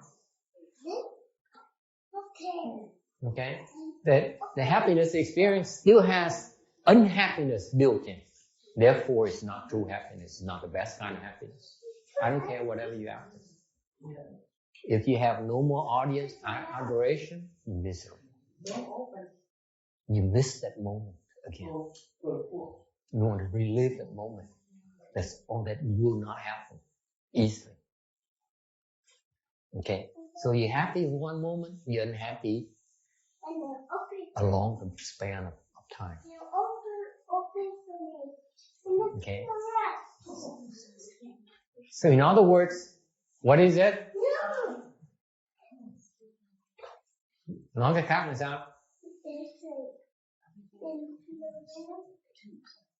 You have no wisdom. What else? I don't know what you do in your life. Nói cái khác quý vị hoàn toàn không có trí tuệ. Sống làm cái gì? Thấy khổ không à? What are you doing with your life? Huh, Amy? What happens if you have no money? You don't have enough money, it's never enough. So you go try to make more money, marry into rich, or make more money, or put your husband to work long hours. Does it bring you more happiness? That's why I come here.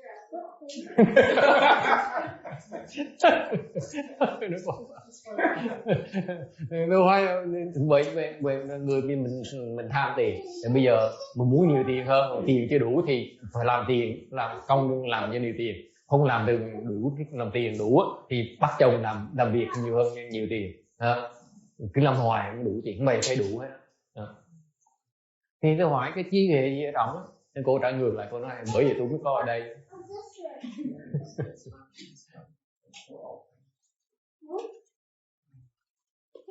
You're solving the wrong problems again. Quý vị đang giải quyết vấn đề sai rồi. Vẫn chọn vấn đề giải quyết sai lầm. No wisdom. You are intelligent, but you're not wise. Quý vị thông minh đều không có trí huệ. Well, don't know about accounting part. Yeah. Con nói là cái hạnh phúc của con là như vậy, nhưng thứ hai đó là sao mà cho con mạnh cũng biết tạo, bởi vì bây giờ con đang tìm thầy để cho con biết biết không cho nó dướng nhất cho đời. Biết đạo để làm gì? Để cho ý là tụi nó tu vậy đó. Tu làm gì? Tu khổ không? Thế là sung sướng gì đâu? Hỏi như là mình gặp nó là cái khổ nữa chứ. Không khổ ở đời thì khổ cái tu. Hỏi sư cô có tu có khổ không? Nhưng mà nó khoan. Từ từ. Sư cô, mấy sư cô ba sư cô này hỏi, đừng hỏi tôi. Ba người sư cô này tu có khổ là tu sướng. Sướng sư cô. Khổ thì mồ. Sướng gì? Cái năm rồi tôi nhìn mặt nhăn rồi đừng sướng gì đâu á. Tôi mới kể sáng nay tôi chỉ vạch mặt, tôi nói là có 10 tháng tôi nhìn cái mặt tôi tỉnh bơ rồi. Sướng gì đâu á. Huh?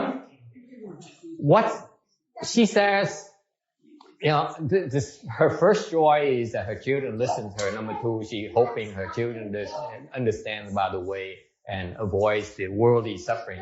I said, what's the big deal? Cultivation, or even people like monks and nuns, they have their own suffering. Okay. So I asked her to ask the 3 nuns in the room, see if being a nun has no suffering. There's so many suffering. Case in point, I told her that nun sits in the back and said, for 10 months I watched you getting angry every single weekend. So unhappy. What's so great about it? Huh? No. Theo con suy nghĩ đời người ai cũng có khổ, nó khổ cái gì, cái khổ cái gì ăn thua mình biết suy nghĩ khống chế nó thôi. Tôi thấy gì ai cũng khổ trong ai sướng, giàu cũng giàu cái khổ, mà có cái ăn thua mình biết suy nghĩ, biết làm sao mà khống chế nó, là làm sao cho con người mình được mãn túc, mình đừng có hy vọng nhiều quá, mình sẽ không khổ rồi. So she says, of course, the suffering is part of life, so it's a matter of learning how to control the suffering so that it doesn't get you down and get you into trouble. Thế như vậy đâu phải là sướng. Nó không có sướng nhưng mà nó đỡ không có cái khổ. Nó có cái khổ, rồi nó suy nghĩ nhiều quá là nó khổ. So I said, so what's so great about it?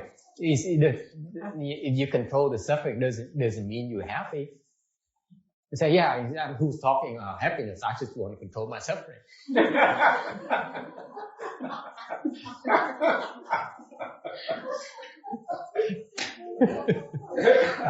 Now you know her true nature emerges. Bây giờ biết cái bác là thích khổ, thích khổ chứ không phải thích sướng. Tôi thích sướng, người thường thích sướng, bác thích khổ, gớm. It's horrible. Most of us, the normal people, we prefer happiness. She prefers suffering. That's not right.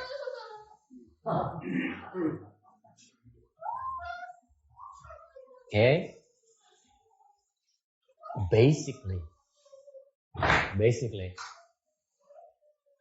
you're chasing after the wrong thing. Nói chung quý vị đang đeo đuổi cái mục tiêu trật. That's why I said you have no wisdom. Bởi vì tôi mới nói quý vị cũng có cái trí huệ như vậy.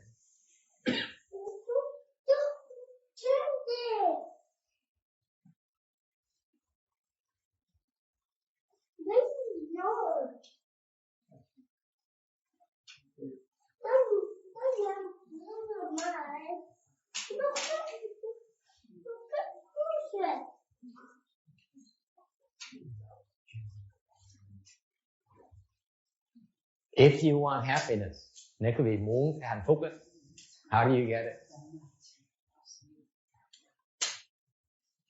Làm sao được hạnh phúc bây giờ? Because what he just said is that life is full of suffering. It's a matter of control my sufferings. She knows what she's talking about. Như bác mới nói là đời là khổ nhiều lắm. Mình phải biết chế nhiều cái khổ mình, chứ mình phải chấp nhận khổ chứ, đúng không? Thì làm sao nếu mình sống chỉ lo cái khổ không, mình đâu cái sướng gì đâu, để sống làm gì? Sống gì không được gì. Dạ. Tôi thấy là cái sướng nhất là tôi thấy là như là gia đình của bạn Văn Dũng. Bà nào? Bạn Văn Dũng ở trong kinh đó. Là gia đình nào? Phản Lê Minh hả? Cái ông Lê Minh Tan Phan Văn đó hả? Bằng đâu cũng tiếng Tàu cũng vậy, tiếng Việt luôn. Cái ông chuyện ông là sao? Ông giàu bỏ của rồi đi tu đó hả? Rồi xong rồi ông giác ngộ đó hả? She's referring to Phản Lê Minh Phan.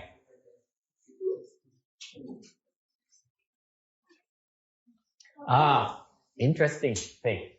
You know what his story is? Biết ông okay.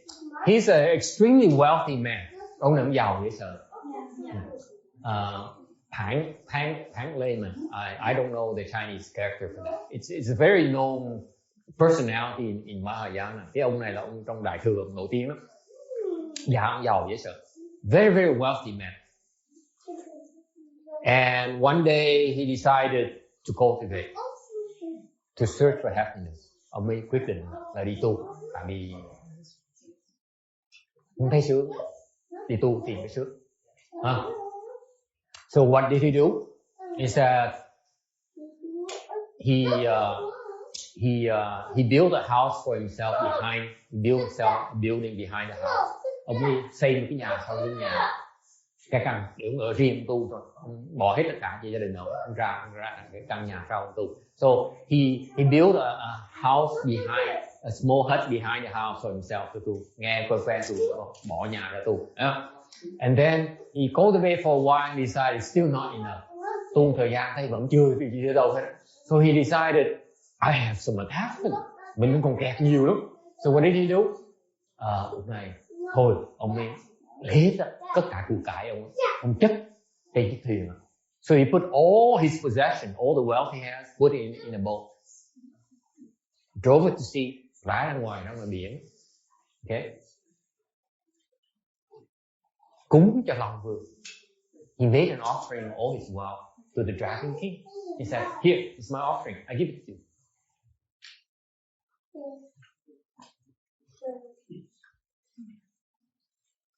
Anyone would do that? Ai dám nghĩ mình làm nổi cái đó? Có làm nổi không? Làm ra tiền giàu đến không thể tưởng được, lấy hết tất cả tiền, bất cho Long Vương. Mất, đúng không? So he threw it away, threw his wealth as an offering to the Dragon King. Does it make sense? Does not to you, huh? Not really. To me. How do you know the Dragon King is going to accept it? You see, someone has, you have to be honest. You don't bring it up, I will not explain it to you. Ông lắc đầu nói, cái gì hay ho gì cái đó, gì hay ho đó. Ông làm sao biết là ông Long Vương sẽ nhận cái của đó. Thì tôi không hỏi tôi biết là có người có kẹt mà không hỏi tôi không trả lời. Hỏi bia tôi mới trả lời.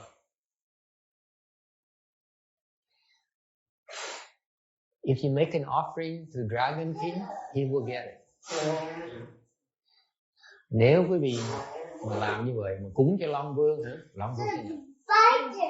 He knows he'll come again.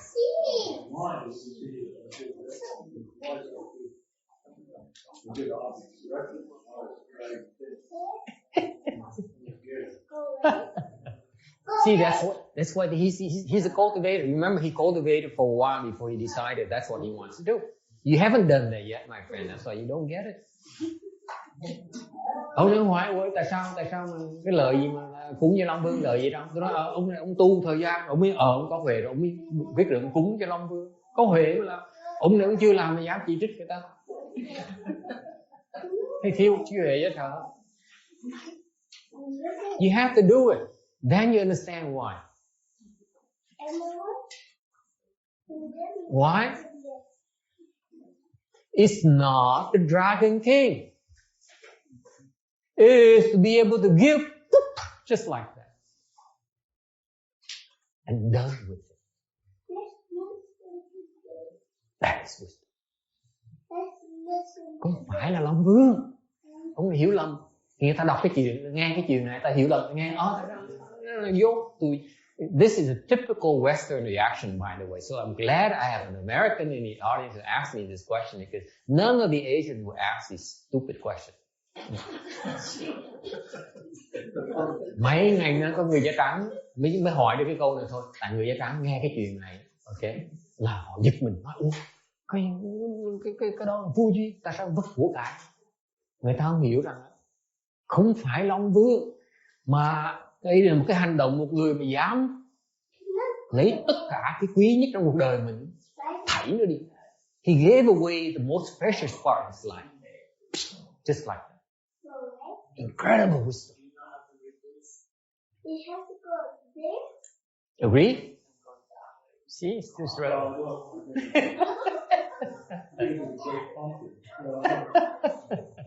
No, you caught by the word. The concept here is you are able to get what you prize most in your life. Remember, this is a very filthy rich man, proud of it.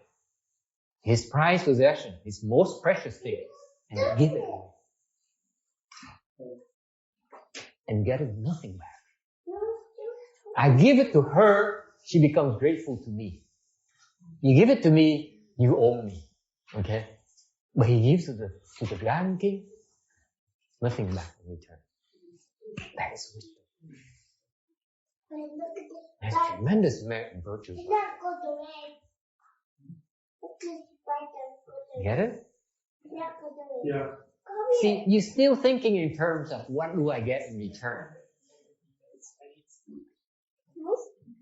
That's where your lack of wisdom comes in. Ông này vẫn bị kẹt.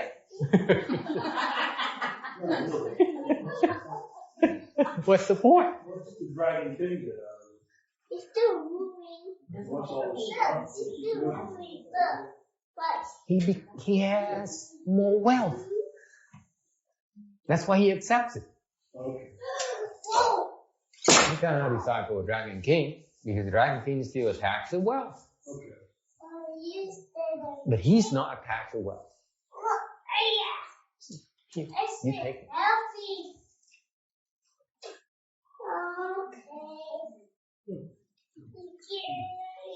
What's remarkable about that right there is the ability to let go just like that of the thing you prize most in your life. Cái hay ở chỗ là cái mà quý báu nhất cuộc đời ông này là cái của cải ông lấy hết tất cả. Quý nhất đời ông thảy.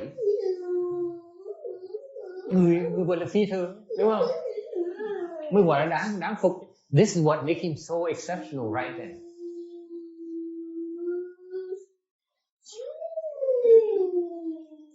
Okay?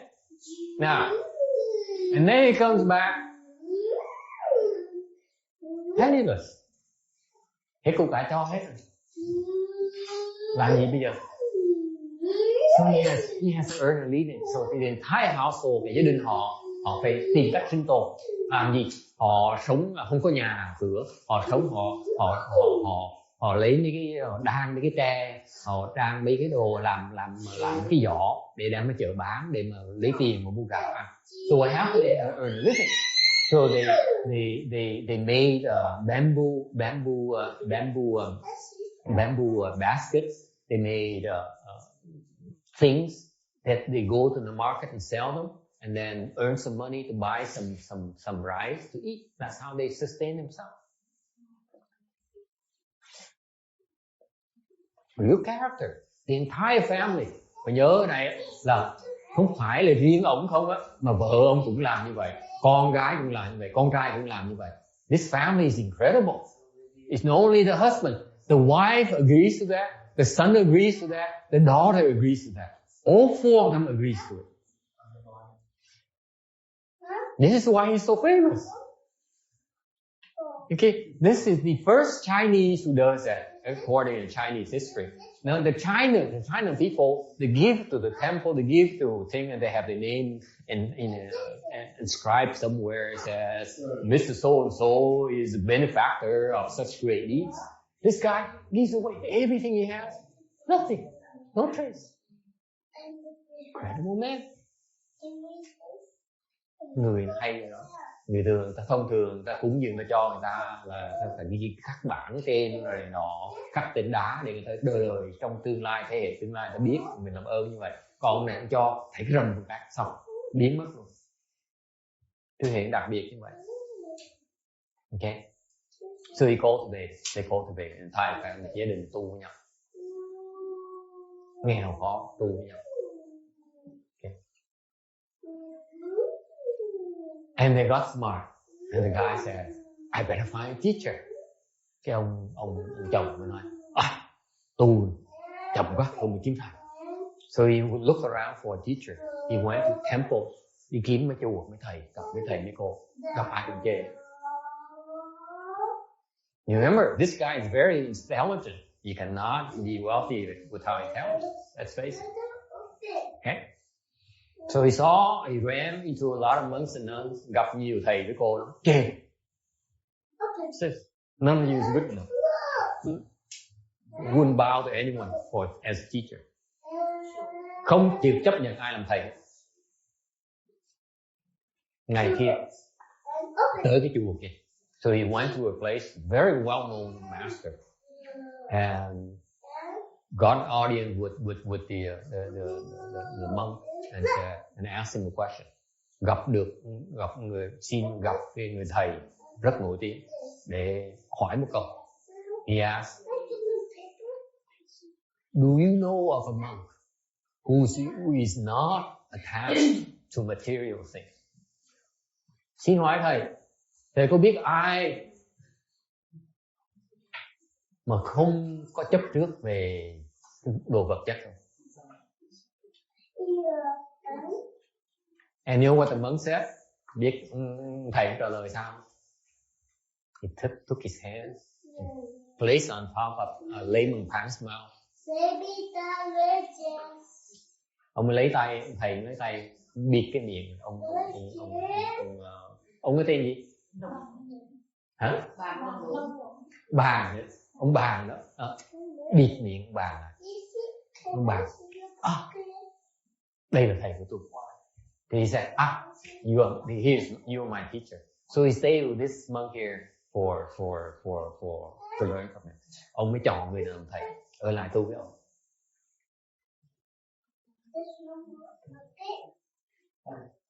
Okay.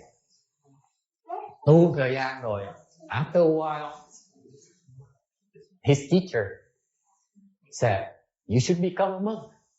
Sau thời gian, thầy mới nói là, nè, xuất gia đi. Ông bà nghe một cái, về phòng, cuốn của ai, bỏ đi. So Layman Pang hears of his master's instruction, went back to his room, okay, tied up his things, and left the temple.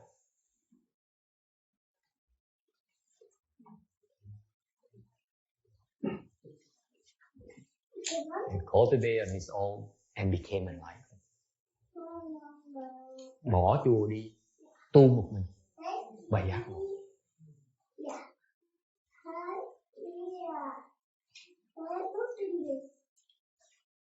Okay. Question? Yes. So the lesson there is that it's still. Are there lessons? There's a lesson there. So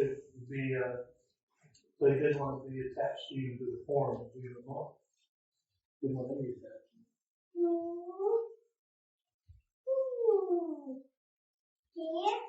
He's better than his teacher. That's why he left. His teacher got stuck. And he wasn't stuck. So he said, I can no longer learn from this man. Ông nói, bài học là gì? Ông nói là ông không bị kẹt với hình tướng người xuất gia. Nhưng không phải. Mà ông thầy ông bị kẹt. Thành ông phải bỏ đi. Hết rồi. Ông thầy hết sức dạy. Bỏ đi. Để kinh hồn. Ý kia ông dễ sợ.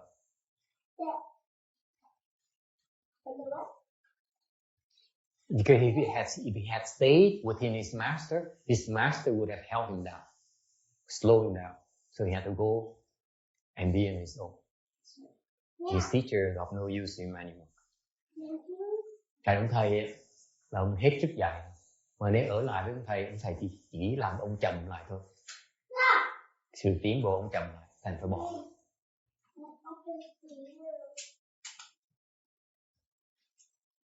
Okay. Vậy mới giác ngộ được.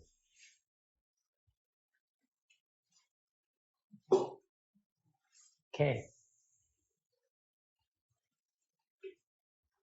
So going back to your original question, what is the answer? What is the answer? She gave me the answer already. That's the answer. Why do you think I tell you the story? Because that's the answer. Thì đó cái trả lời của tôi đó, hạnh phúc ở đó, đúng, rất đúng.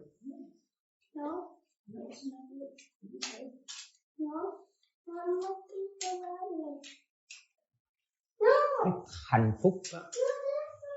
Let me step back a little bit. Okay. If you have the spirit roots like layman pang, nếu như quý vị có đủ sức, có căn cơ mà cao như ông bà đó, okay, thì cái hạnh phúc ở đi con đường đó sẽ tìm được hạnh phúc. If you take that path of cultivation the way he did, you will find happiness, ultimate happiness. Thành nếu mà có đủ căn cơ với ông á, mà đi theo con đường ông á, sẽ tìm được cái hạnh phúc chân thật mà ông đã thấy được. Okay, that is the ultimate success.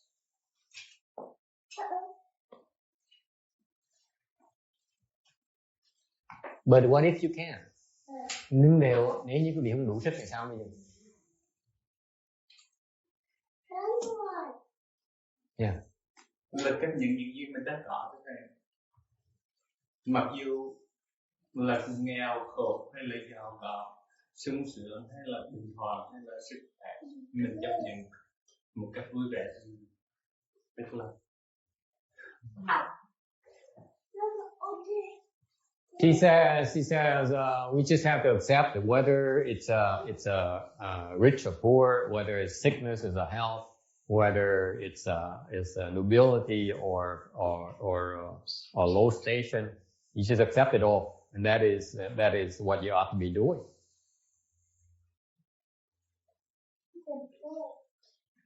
In other words, discriminate less. Bớt cái óc phân biệt. Okay, that is, it brings you a little bit closer. Nếu mà tới được cái cảnh giới đó thì nó gần hơn cái hạnh phúc hơn một tí. Why is that? Tại sao như vậy?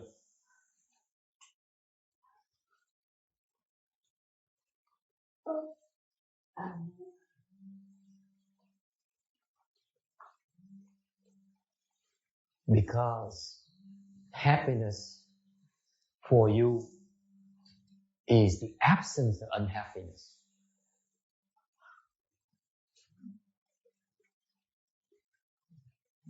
Tại vì đối với quý vị, trong tâm quý vị, cái hạnh phúc đó, có nghĩa là không có bất hạnh phúc ở trong.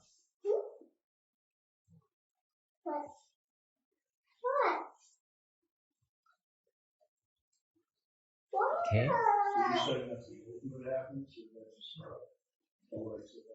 The ultimate happiness is no happiness whatsoever. The absence of neither happiness or unhappiness. Cái hạnh phúc mà tột đỉnh nhất là nó cũng không có hạnh phúc mà cũng không có không hạnh phúc, mới gọi là hạnh phúc tột đỉnh. Không còn phân biệt. Một ngày đó quý vị còn phân biệt có không hạnh phúc thì không thể nào có hạnh phúc. Ngược lại, nếu quý vị còn phân biệt có hạnh phúc thì chắc chắn sẽ có không có hạnh phúc. In other words, in that moment, in that day where you still differentiate between happiness and unhappiness, okay, then you still experience unhappiness. Then you still have unhappiness. The happiness you have is not complete. The moment you no longer discriminate unhappiness, that's when you're truly happy.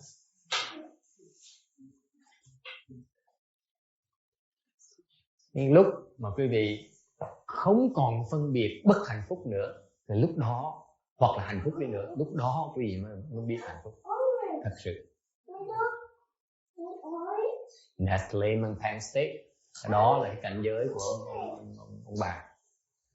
Không còn không hạnh phúc nữa, cũng không còn hạnh phúc nữa.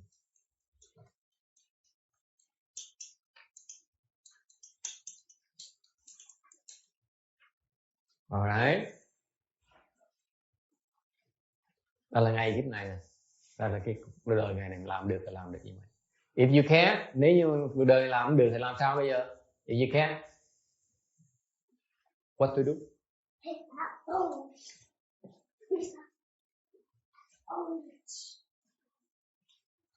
Yes. Tại sao ở chỗ này mình còn không hạnh phúc? Why is it we have unhappiness here?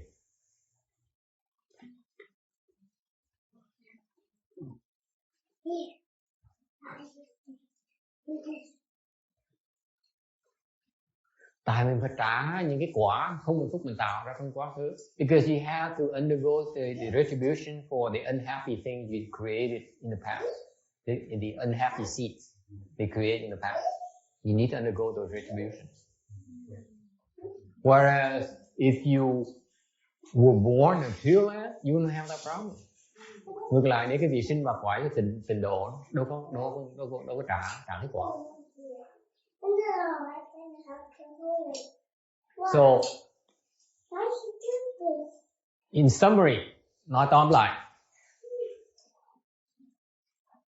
the easiest thing for you, to experience happiness is to go to a Pure Land where you no longer have to undergo the unhappy seeds retribution. There, it gets suspended. Cái quả tịnh độ là cái chỗ rất đặc biệt, tại cái chỗ đó là chỗ mình những cái quả mà khổ mình tạo trong quá khứ nó bị ngừng lại. Mình cần cả, mình chỉ hưởng cái quả sướng thôi. So in the Pure Land, you only experience the bliss from the good seeds you create in the past, not the unhappy seeds. Okay?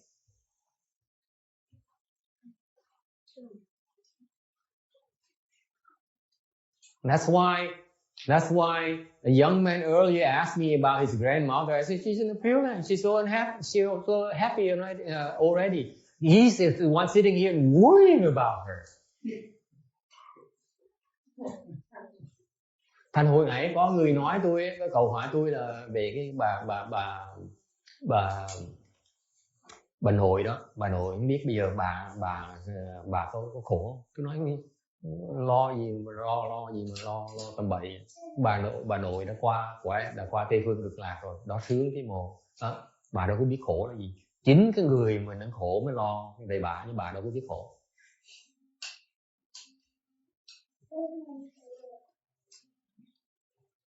Okay. All right. Any other questions? Thắc mắc gì khác không?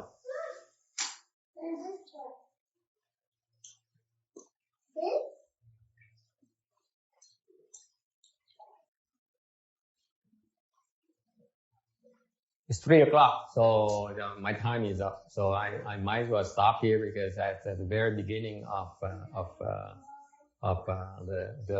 the chapter, and unless you want to go on, muốn giảng tiếp hay là muốn ngừng lại ở đây?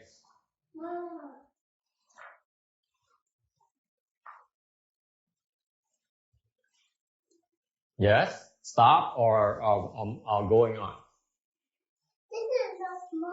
Linda's not here. Linda's not here. So, what about it? She always say go on. Oh, she's going. Okay, go on.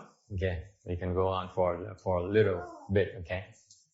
577, at that time, universal worthy Bodhisattva Mahasattva said to Earth Store Bodhisattva, remain one for the sake of the gods, dragons, and the fourfold assembly, as well as for all living beings of the present and future. Please speak about the names of the hells, which are places where living beings of Jambutipa in the Saha world, who are suffering for their offenses, undergo retribution for their evil deeds, and of the retributions undergone for evil, so that future generations of living beings in the Dharma ending age will know what those retributions are.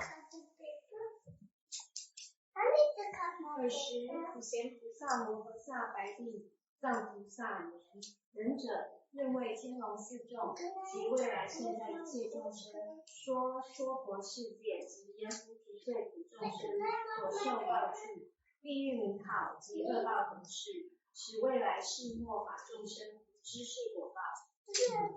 Với Đại Bồ Tát Phổ Hiền, bạch Đức Địa Tạng, thưa nhân giả, tôi thỉnh cầu Ngài nói cho tám bồ, cho bốn chúng, cho cả mọi người trong hiện tại vị lai về tên gọi và cực hình của địa ngục, nơi chịu quả khổ của những kẻ tội ác ở thế giới hệ sa bà, trong đó có châu Diêm Phù, để bao kẻ sau này trong thời kỳ giáo pháp cuối cùng biết rõ quả khổ ấy. 580. Universal Worthy Bodhisattva. Phổ Hiền Bồ Tát.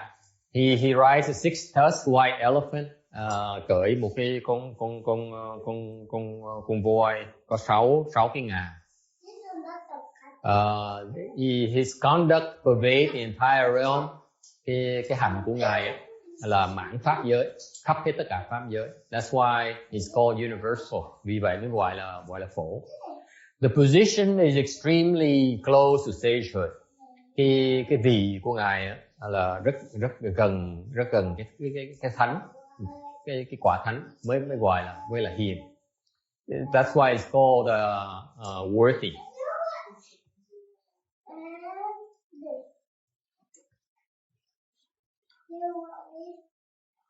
The Avatamsaka Sutra describes him as the eldest son of the Buddha. Kinh Hoa Nghiêm nói là ngài Phổ Hiền là trưởng tử của Đức Phật. He guides all the bodhisattvas on practicing the 10,000 conducts. Thì ngài hướng dẫn cho những cái người Bồ Tát khác hành cái một vàng cái hành Bồ Tát.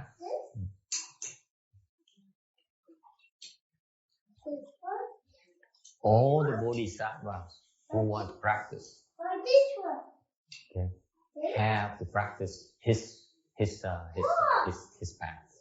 Những cái hành mà ngài Phổ Hiền mà tu đó, những cái người Bồ Tát khác đều phải tu hết. Không có gì mà thành Bồ Tát khác tu mà ngài Phổ Hiền chưa tu hết. There isn't a single thing that the other bodhisattva practice that he hasn't practiced yet. That's why he guides all of us, all the bodhisattvas in the bodhisattva path practice. Okay. He resides at Mount Erme in China, one of the 5 holy peaks in China. And the mountain, if you see at night, you might see some light from that mountain. Ngài ở cái cõi cái núi Nga Mi đó. Nga Mi là cái núi mà một trong ngũ đại sơn đó. Tới đó mà cầu thì sẽ có cái cảm ứng. Tối có thể thấy ánh sáng, cái núi nó phát quang.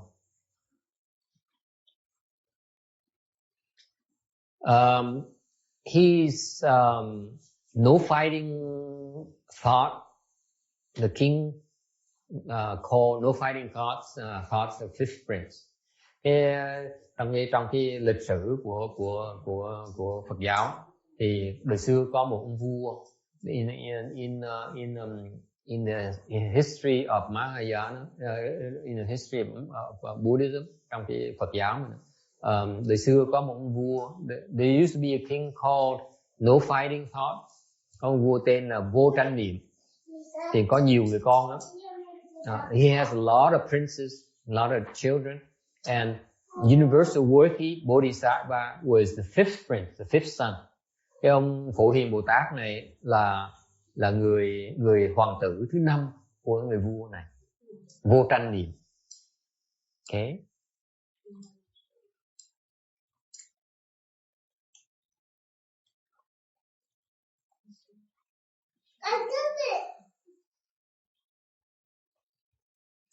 Would you like to know who the no fighting thought king is?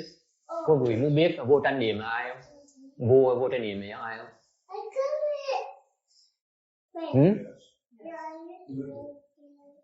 Amitabha Buddha. Small world.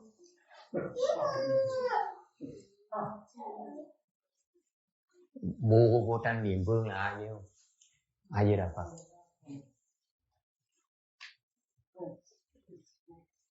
Fifth prince. You know who the first prince is? Biết đệ nhất hoàng tử là ai?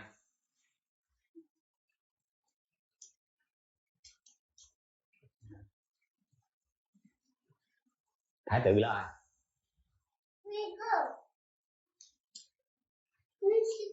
Quan Thế Âm Bồ Tát. Quan.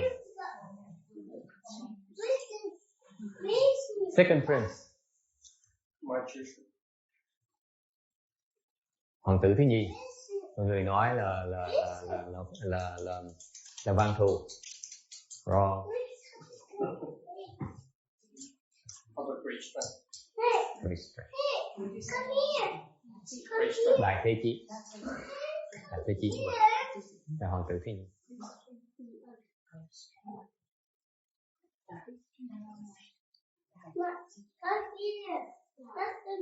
That's true.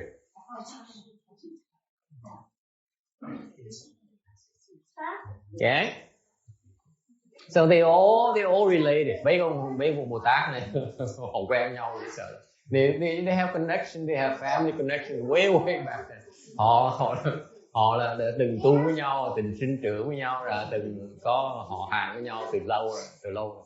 This is way back. Okay. 582. Earth Store Bodhisattva replied, Humane One, receiving the Buddha's awesome spirit as well as your strength, I shall speak in general terms of the names of the hells and of the retributions of offenses and evil deeds.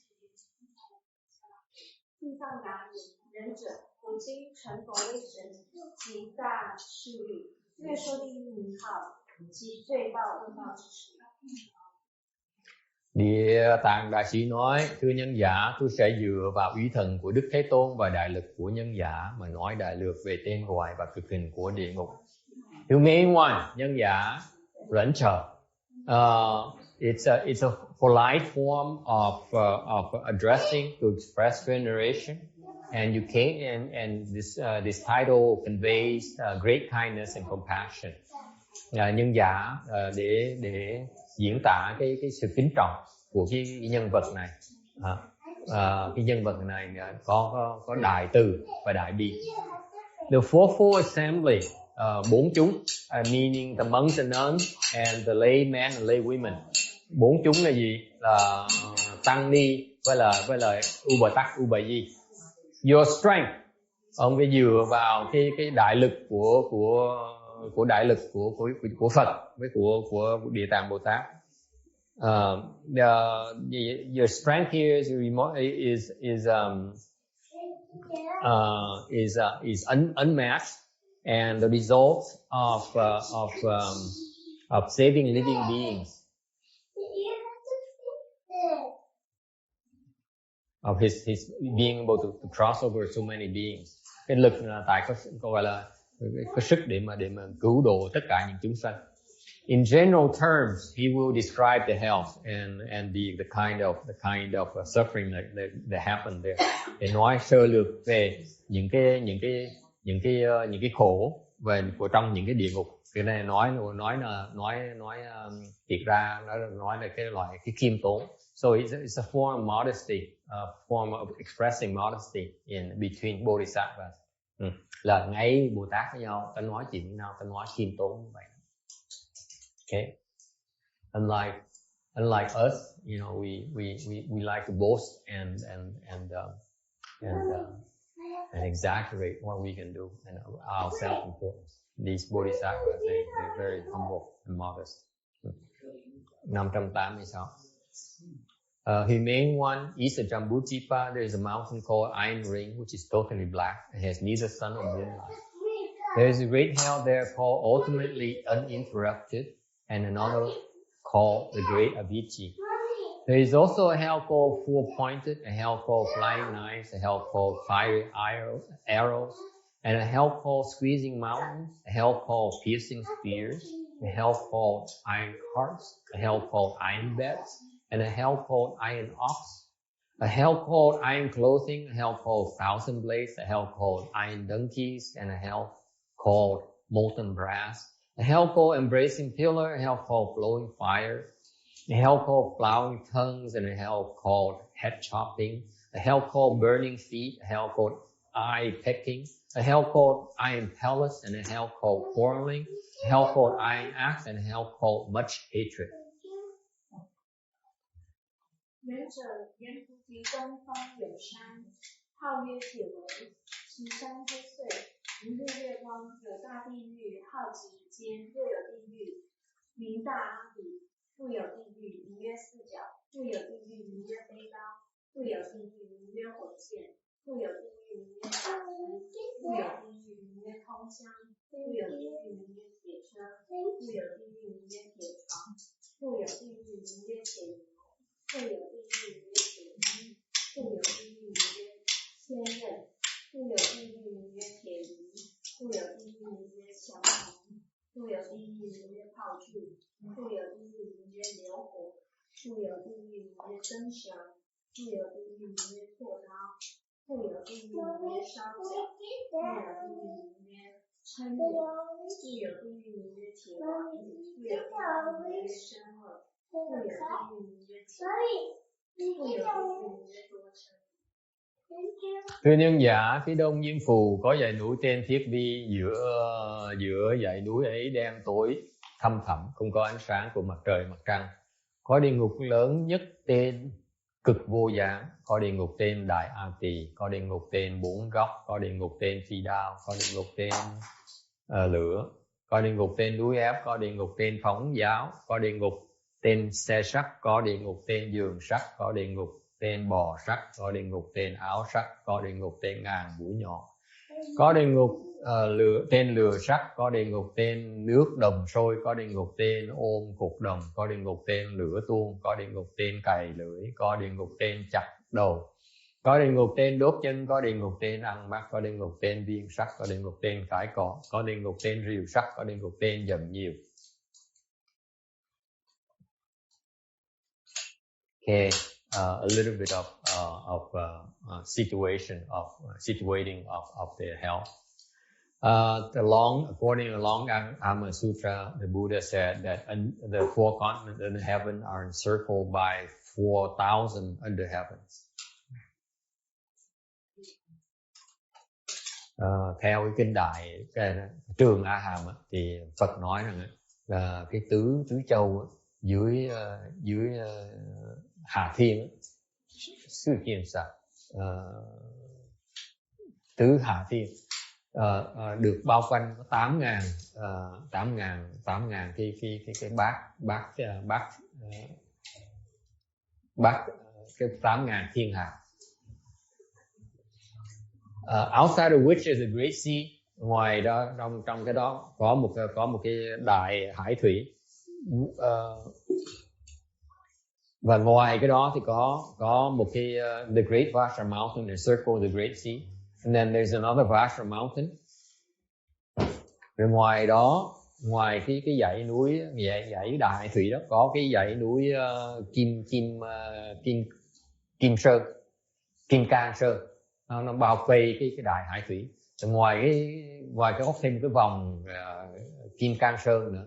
So another layer of Vajra Mountain, and between the Vajra Mountain, it's very dark, where the moon and the sun, the gods with great spiritual powers cannot use the light to illuminate. Thì giữa hai cái dãy núi Kim Cang này nó rất tối, ánh sáng mặt trời, mặt trăng và những cái thần, những thiên mà có thần thông cũng không có đủ sức thần thông để mà làm cái chỗ này nó sáng được.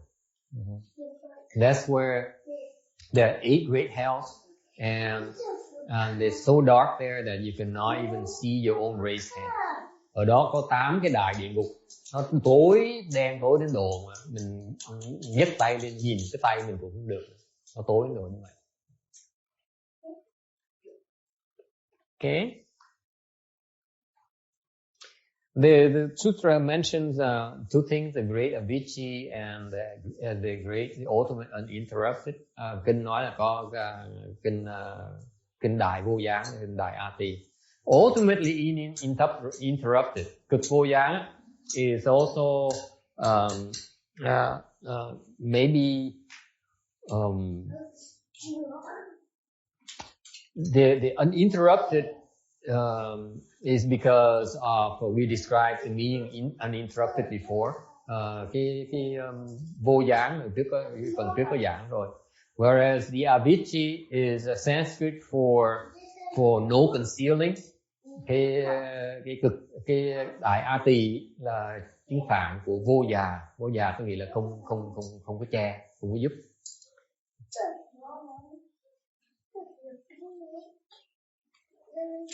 And this it also means no help, cũng có nghĩa là vô cứu, nghĩa là không có thể thoát được cái khổ của cái chỗ này.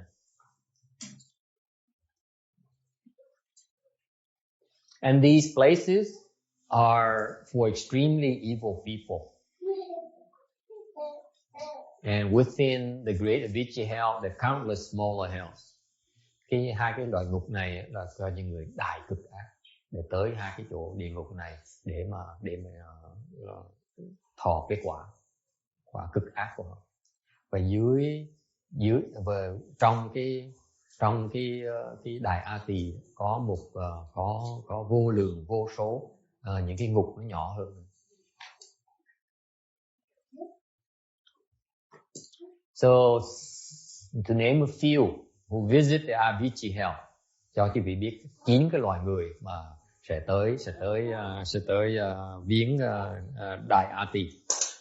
Those who eat the sanghas food, những người ăn đồ ăn của tăng. Those who eating the Buddha's food, những người ăn đồ ăn của Phật. Those who kill the father, những người giết cha, giết mẹ, giết A-la-hán. Kill the mother or kill an arhat. Those who destroy the Sangha's harmony, những người phá hòa hợp của tăng. Those who destroy the bhikshu's pure precept, những người mà phá cái tình hạnh của những người tăng ni. Those bhikshunis who violate the pure precept, những cái người ni mà phạm cái tình hạnh. Or the chantika, hoặc là những người mà không có được không tin Phật pháp. Okay.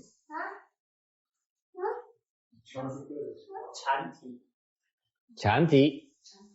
Chantika is those people who have no faith in Mahayana, who not believe it, no matter what, cannot bring forth the faith,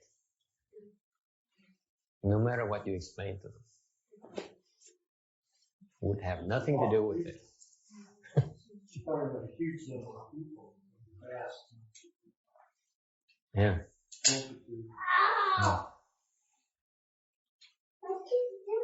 That's why the house will never be empty.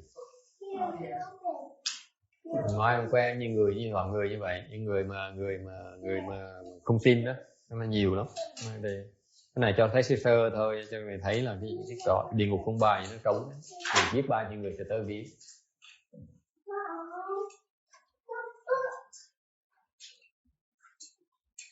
Okay. Thầy cho con hỏi, Yeah. thức ăn của Phật là sao? What does it mean eating the Buddha's food? Ăn của Phật là sao?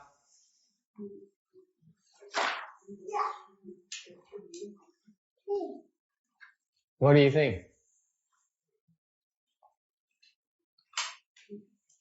Chẳng như mình đang dọn cho Phật ăn mà mình tới mình ăn trước. It means that the Buddha is a food reserved to be served to the Buddha, and we come and eat it before the Buddha eats. Yeah.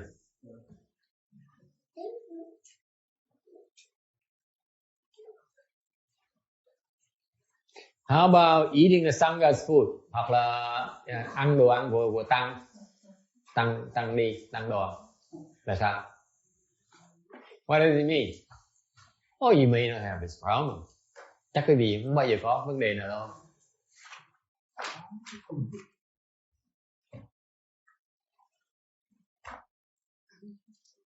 Lay out the food on the lunch hall. tải đồ ăn, soạn đồ ăn ở trong phòng ăn. Okay. Mấy thầy mấy cô chưa ngồi xuống ăn, chưa làm lễ ăn, mình đợi tới mình ăn trước. Đi ngang nếm thử. Hả? Đó ăn. So the food is laid on lunch home. You walk by it to be, and before you do any ceremony to make an offering, before we conduct that ceremony, you stop by and you pick up maybe an apple or maybe something, and you taste it. That's it.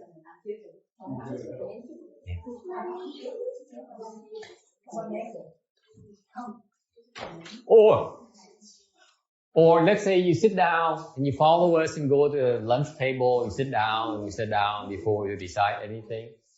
Okay. Hoặc quý vị ngồi xuống làm lễ, ngồi xuống trong bàn ăn đó mà chưa làm lễ xong mà lấy liếm. See, you lick the food and taste and see which one is the good food, so that you can pick the stuff before we do anything. That is eating a Sangha's food. In other words, let me put it plainly for you. And I know none of you have this problem anywhere in other temples. Tôi biết quý vị mấy cái chùa khác không có vấn đề này đâu. If after the food is served and you eat the food before the Sangha accepts it, that is eating Sangha's food.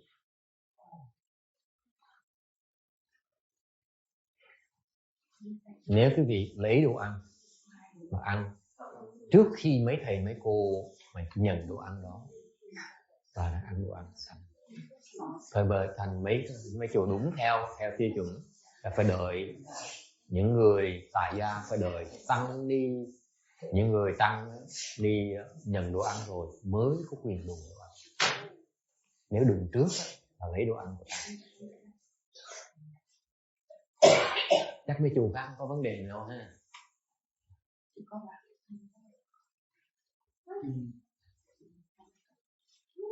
Okay, you touch the food, you take the food before the monks and nuns take it.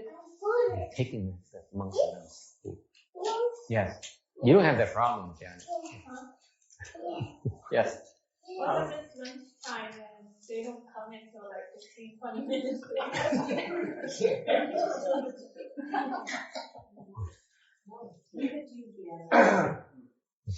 They don't come, tough luck. Yeah. They have to help themselves first before you can help yourself. Yeah. Yes.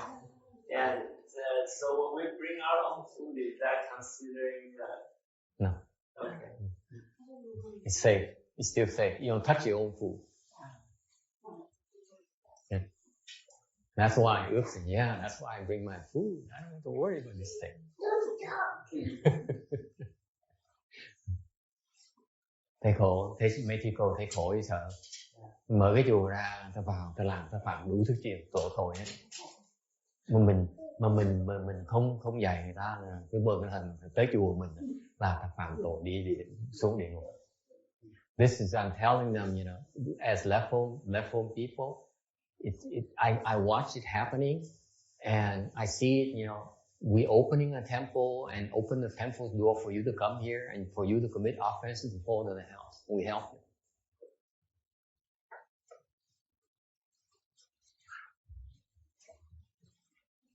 Kẹt như vậy. Mình mở chùa tới, họ tới mà mình nói mình không nên đợi với mấy khổ ăn, họ giận nó tới chùa làm gì, mình sợ, họ sợ họ giận mình. Mà không nói thì họ đọa địa ngục. See the dilemma we have. If we say we have all these rules, please don't touch the food, wait until we're done, until the monks and nuns help themselves before you touch the food and so on. Okay? You do that, people get offended. God, why do you have so many of these stupid things? No one else does it.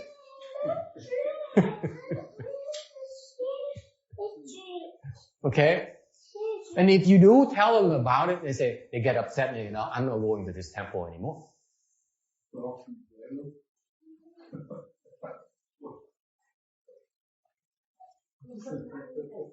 Dạ tỷ mà chùa mà Punishment cần is để có cúng để gì cái mình biết bao nhiêu thầy sư cô là ăn cái mình múc riêng hết mình để riêng một bạc thì sư cô thầy chưa ăn chỉ có 15 còn lại cái này có 15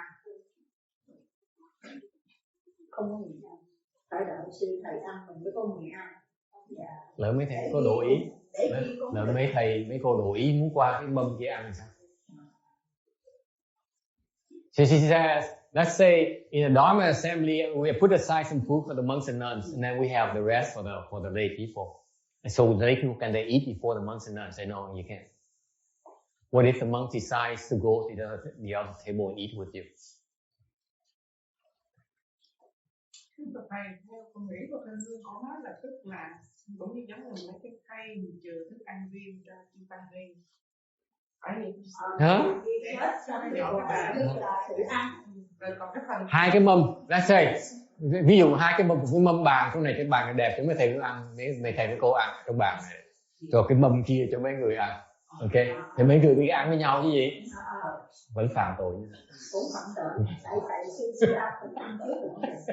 Mà đâu sao đó, hai cũng phạm, không sao. So I said, in this table here, there's a nice table for the Sangha to eat. So you put a separate table for that, and you have another table for you lay people. But you eat on your side, you eat on our side. So no problem, right? Yeah, big problem. You eat before the Sangha accepts the food, and you're eating the Sangha's food. But that's not a problem because no one else has, everyone else does it as well. So what's the big deal?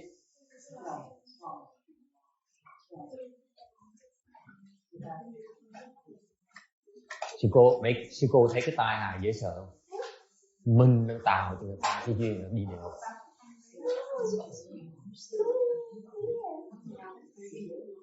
Còn tu được bị bậy đó. Làm bậy không? I'm telling them that if the left-wing people have that kind of behavior in the temple, this is why they can't cultivate. They're causing problems for the Buddhist disciples. They're not helping you. They're causing problems for you.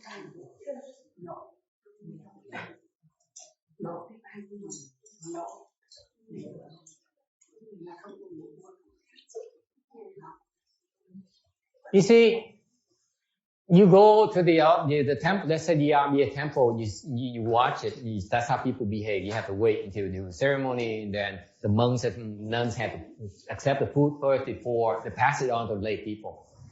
Okay? And then the lay people then get up and then go and fetch themselves. That's right. Okay? So what happened in the RBA temple when they have these huge Dharma assemblies, they serve the food to the monks first. So even though it appears as if the monks and nuns are getting help, and then the lay people are getting help, helping the food at the same time, staying in line, actually the monks and nuns have accepted offering already. Quý vị không hiểu á, ở Phạm Văn Thanh á, tới Phạm Văn Thanh á, mấy cái đại hội là thấy mấy thầy mấy cô có phần riêng với các bạn ăn riêng á, xong đi mình ở dưới, mấy người đại gia mình ở dưới thì tới vào cái là sắp hàng là lấy đồ ăn tại đông người quá. Mình cứ tưởng là mình với thầy với cô đang nhận đồ ăn cùng lúc thì không có đâu. Mấy thầy mấy cô đã nhận đồ ăn rồi mình mới tới.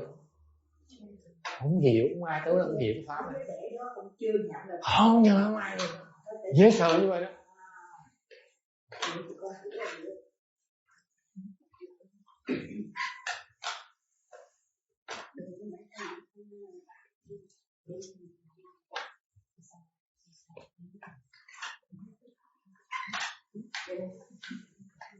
Okay.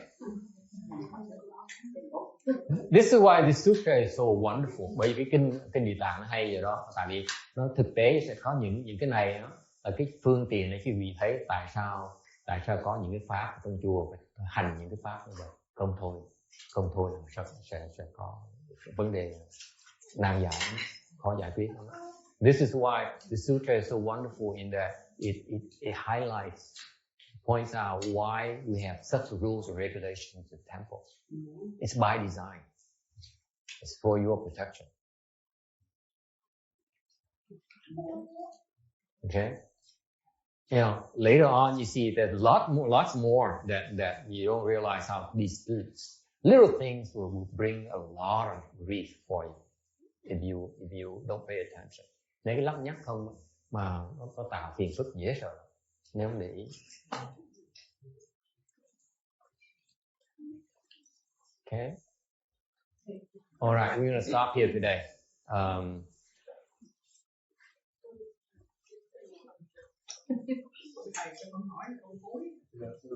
Yeah. Hỏi đi. Con xét ra con học cái bài kinh Việt Bản này thấy sợ thì cái giờ cái tội. Vậy là con nghĩ thì mình mở chùa ra hình như quay là làm sao bị phạm tội đó. She says the more she hears about this Earth Store Sutra, she becomes fearful because we open a temple, we cause all kinds of problems for you.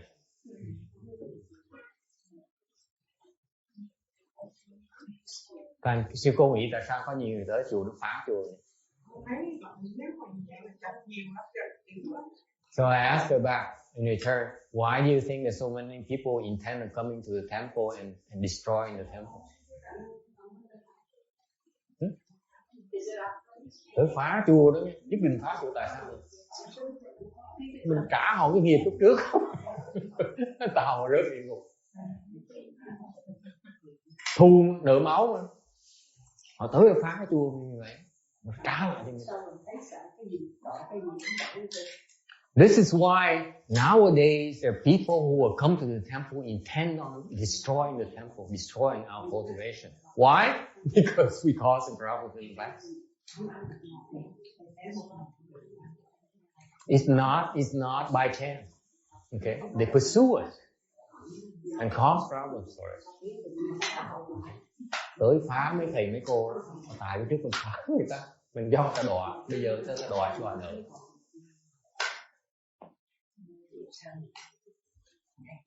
Đừng có trách người ta tại sao tới phá chùa, tại sao tới phá người tu hành của tôi. Do not blame them for coming here and destroying our cultivation, destroying the temple. Blame yourself for making them fall in the past. Now they're getting back at us. Yes, sir.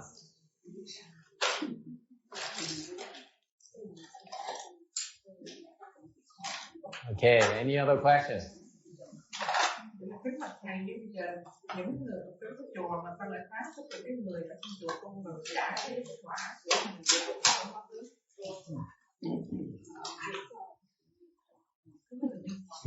mình đã làm nó đọa phải một lần mà cả 1000 lần rồi.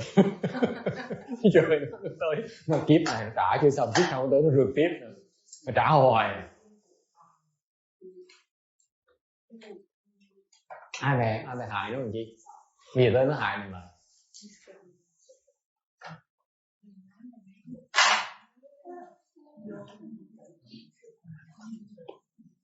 So I said, it's not only this lifetime. They come here and intend on destroying our cultivation, our temple, and they're going to keep on doing that until they get even at us for the thousands of times that we made them fall.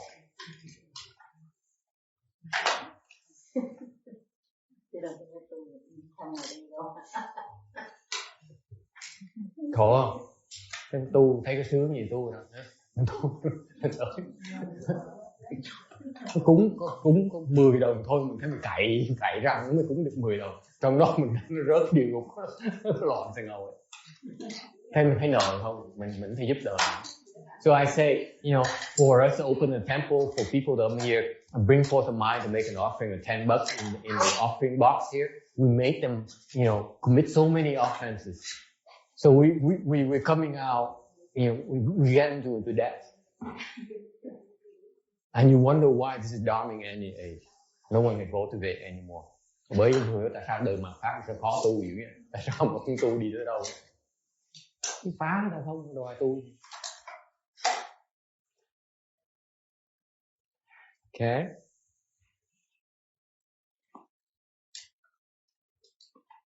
All right. Yes, sir. Yes. You just said people make offering the boxes that creating offenses. Come again. Offering what? you make offering to the offering boxes that are making offerings. No, I didn't say that. Oh, okay. Sorry. I'm saying that from my perspective, it's very difficult to cultivate and have a cultivation level that inspires people to bring forth a mind and make an offering. Okay, that is very difficult already. Okay, for them to bring forth a mind to feel that it's worth making an offering to the temple, and the rest of the time we are creating the conditions for you to create offerings to fall to the house.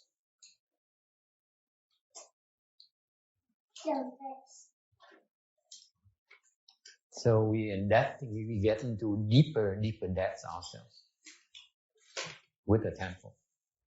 Vậy có cái chùa mình toàn tạo nghiệp không?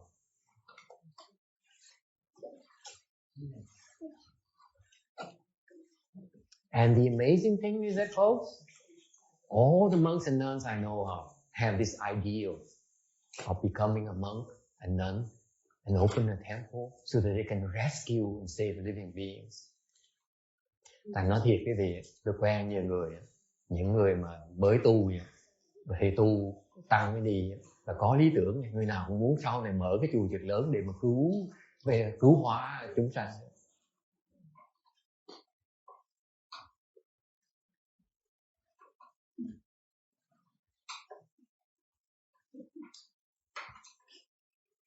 Including that colleague of mine who says he knows the Earth Store Sutra inside out.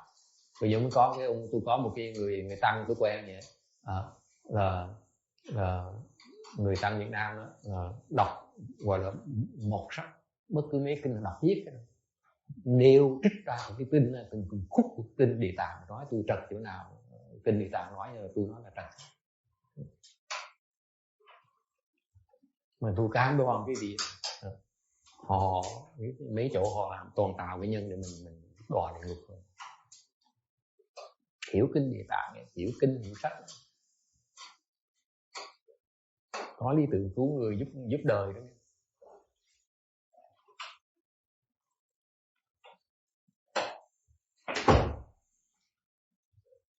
Okay, and you see there's more.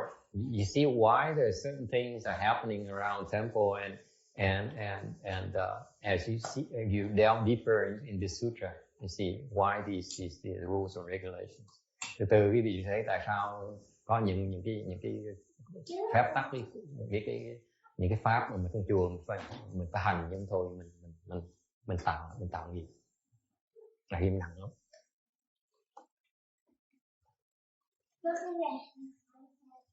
Later on, for example, như ví dụ như later on, I try to tell people, but then some weeks they remember, some weeks they don't.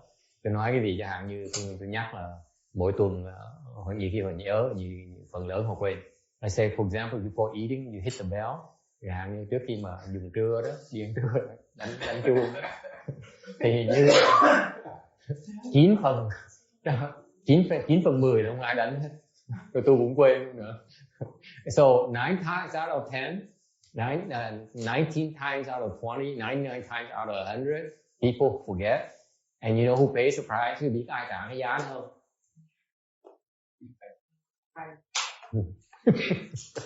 tôi check out.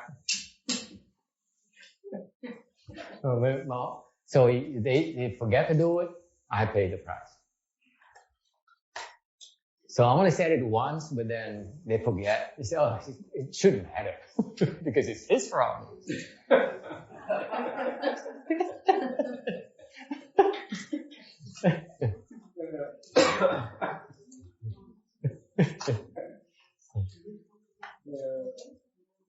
Okay. Thầy con hỏi thêm câu cuối. Yeah. Thầy giờ con thấy có cái diện tội thôi, vậy con có định là con đã tu rồi, giờ con nó ảnh chỗ nào đó tu rồi đột mình.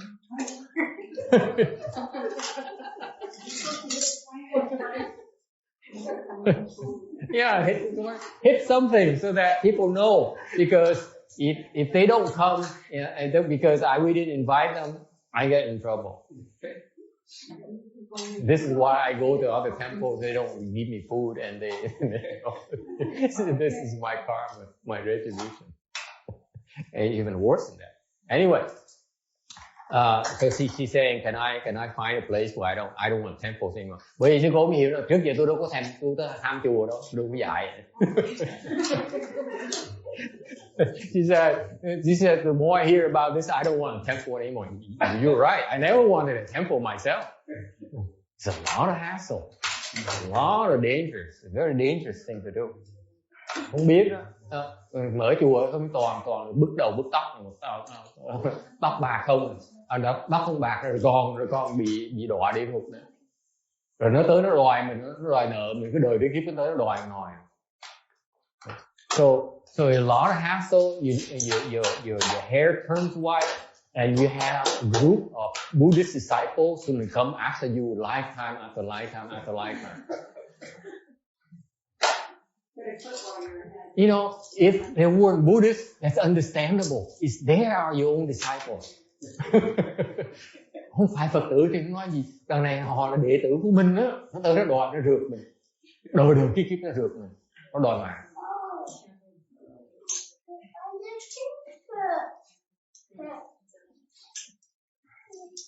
Okay, so let's do a transference to help someone get reborn. Okay, thôi mình đừng ngay ở đây. Ngày nay mình làm cái hồi hướng cho người ta vãng sanh nha.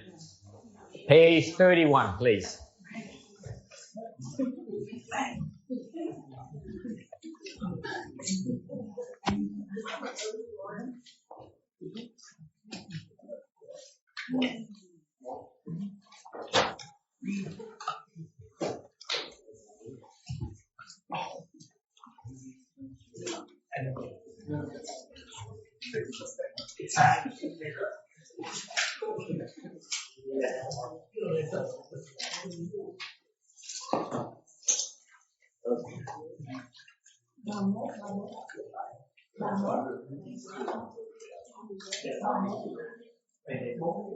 Trang 31, vãng sanh hồi hướng. There are rebirth transference.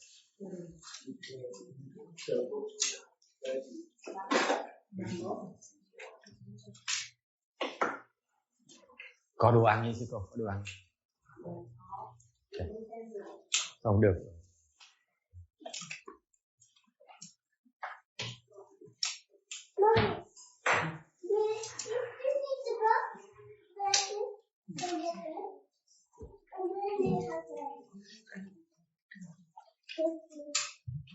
Nam mô Chính Nhân Đi Bồ Tát Mô Sa. Nam mô Chính Nhân Đi Bồ Tát Mô Sa. Nam mô Chính Nhân Đi Bồ Tát Mô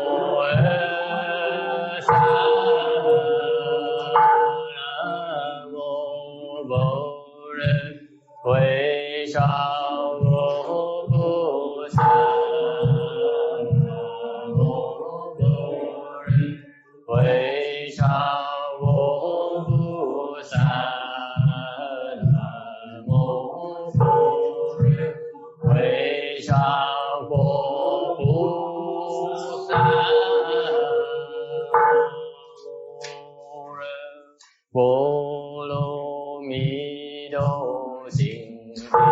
Quán tự tại Bồ Tát sinh sanh vô rừng Bồ lô mi đồ sư trao chiên vô yun chế cung tu y chế bù sơ y sư sơ bù y cung cung bù y sơ chi sư cung cung chi sư sơ sâu相信是一复如是舍利子，是诸法共相不生不灭，不垢不净，不增不减，是故空中无色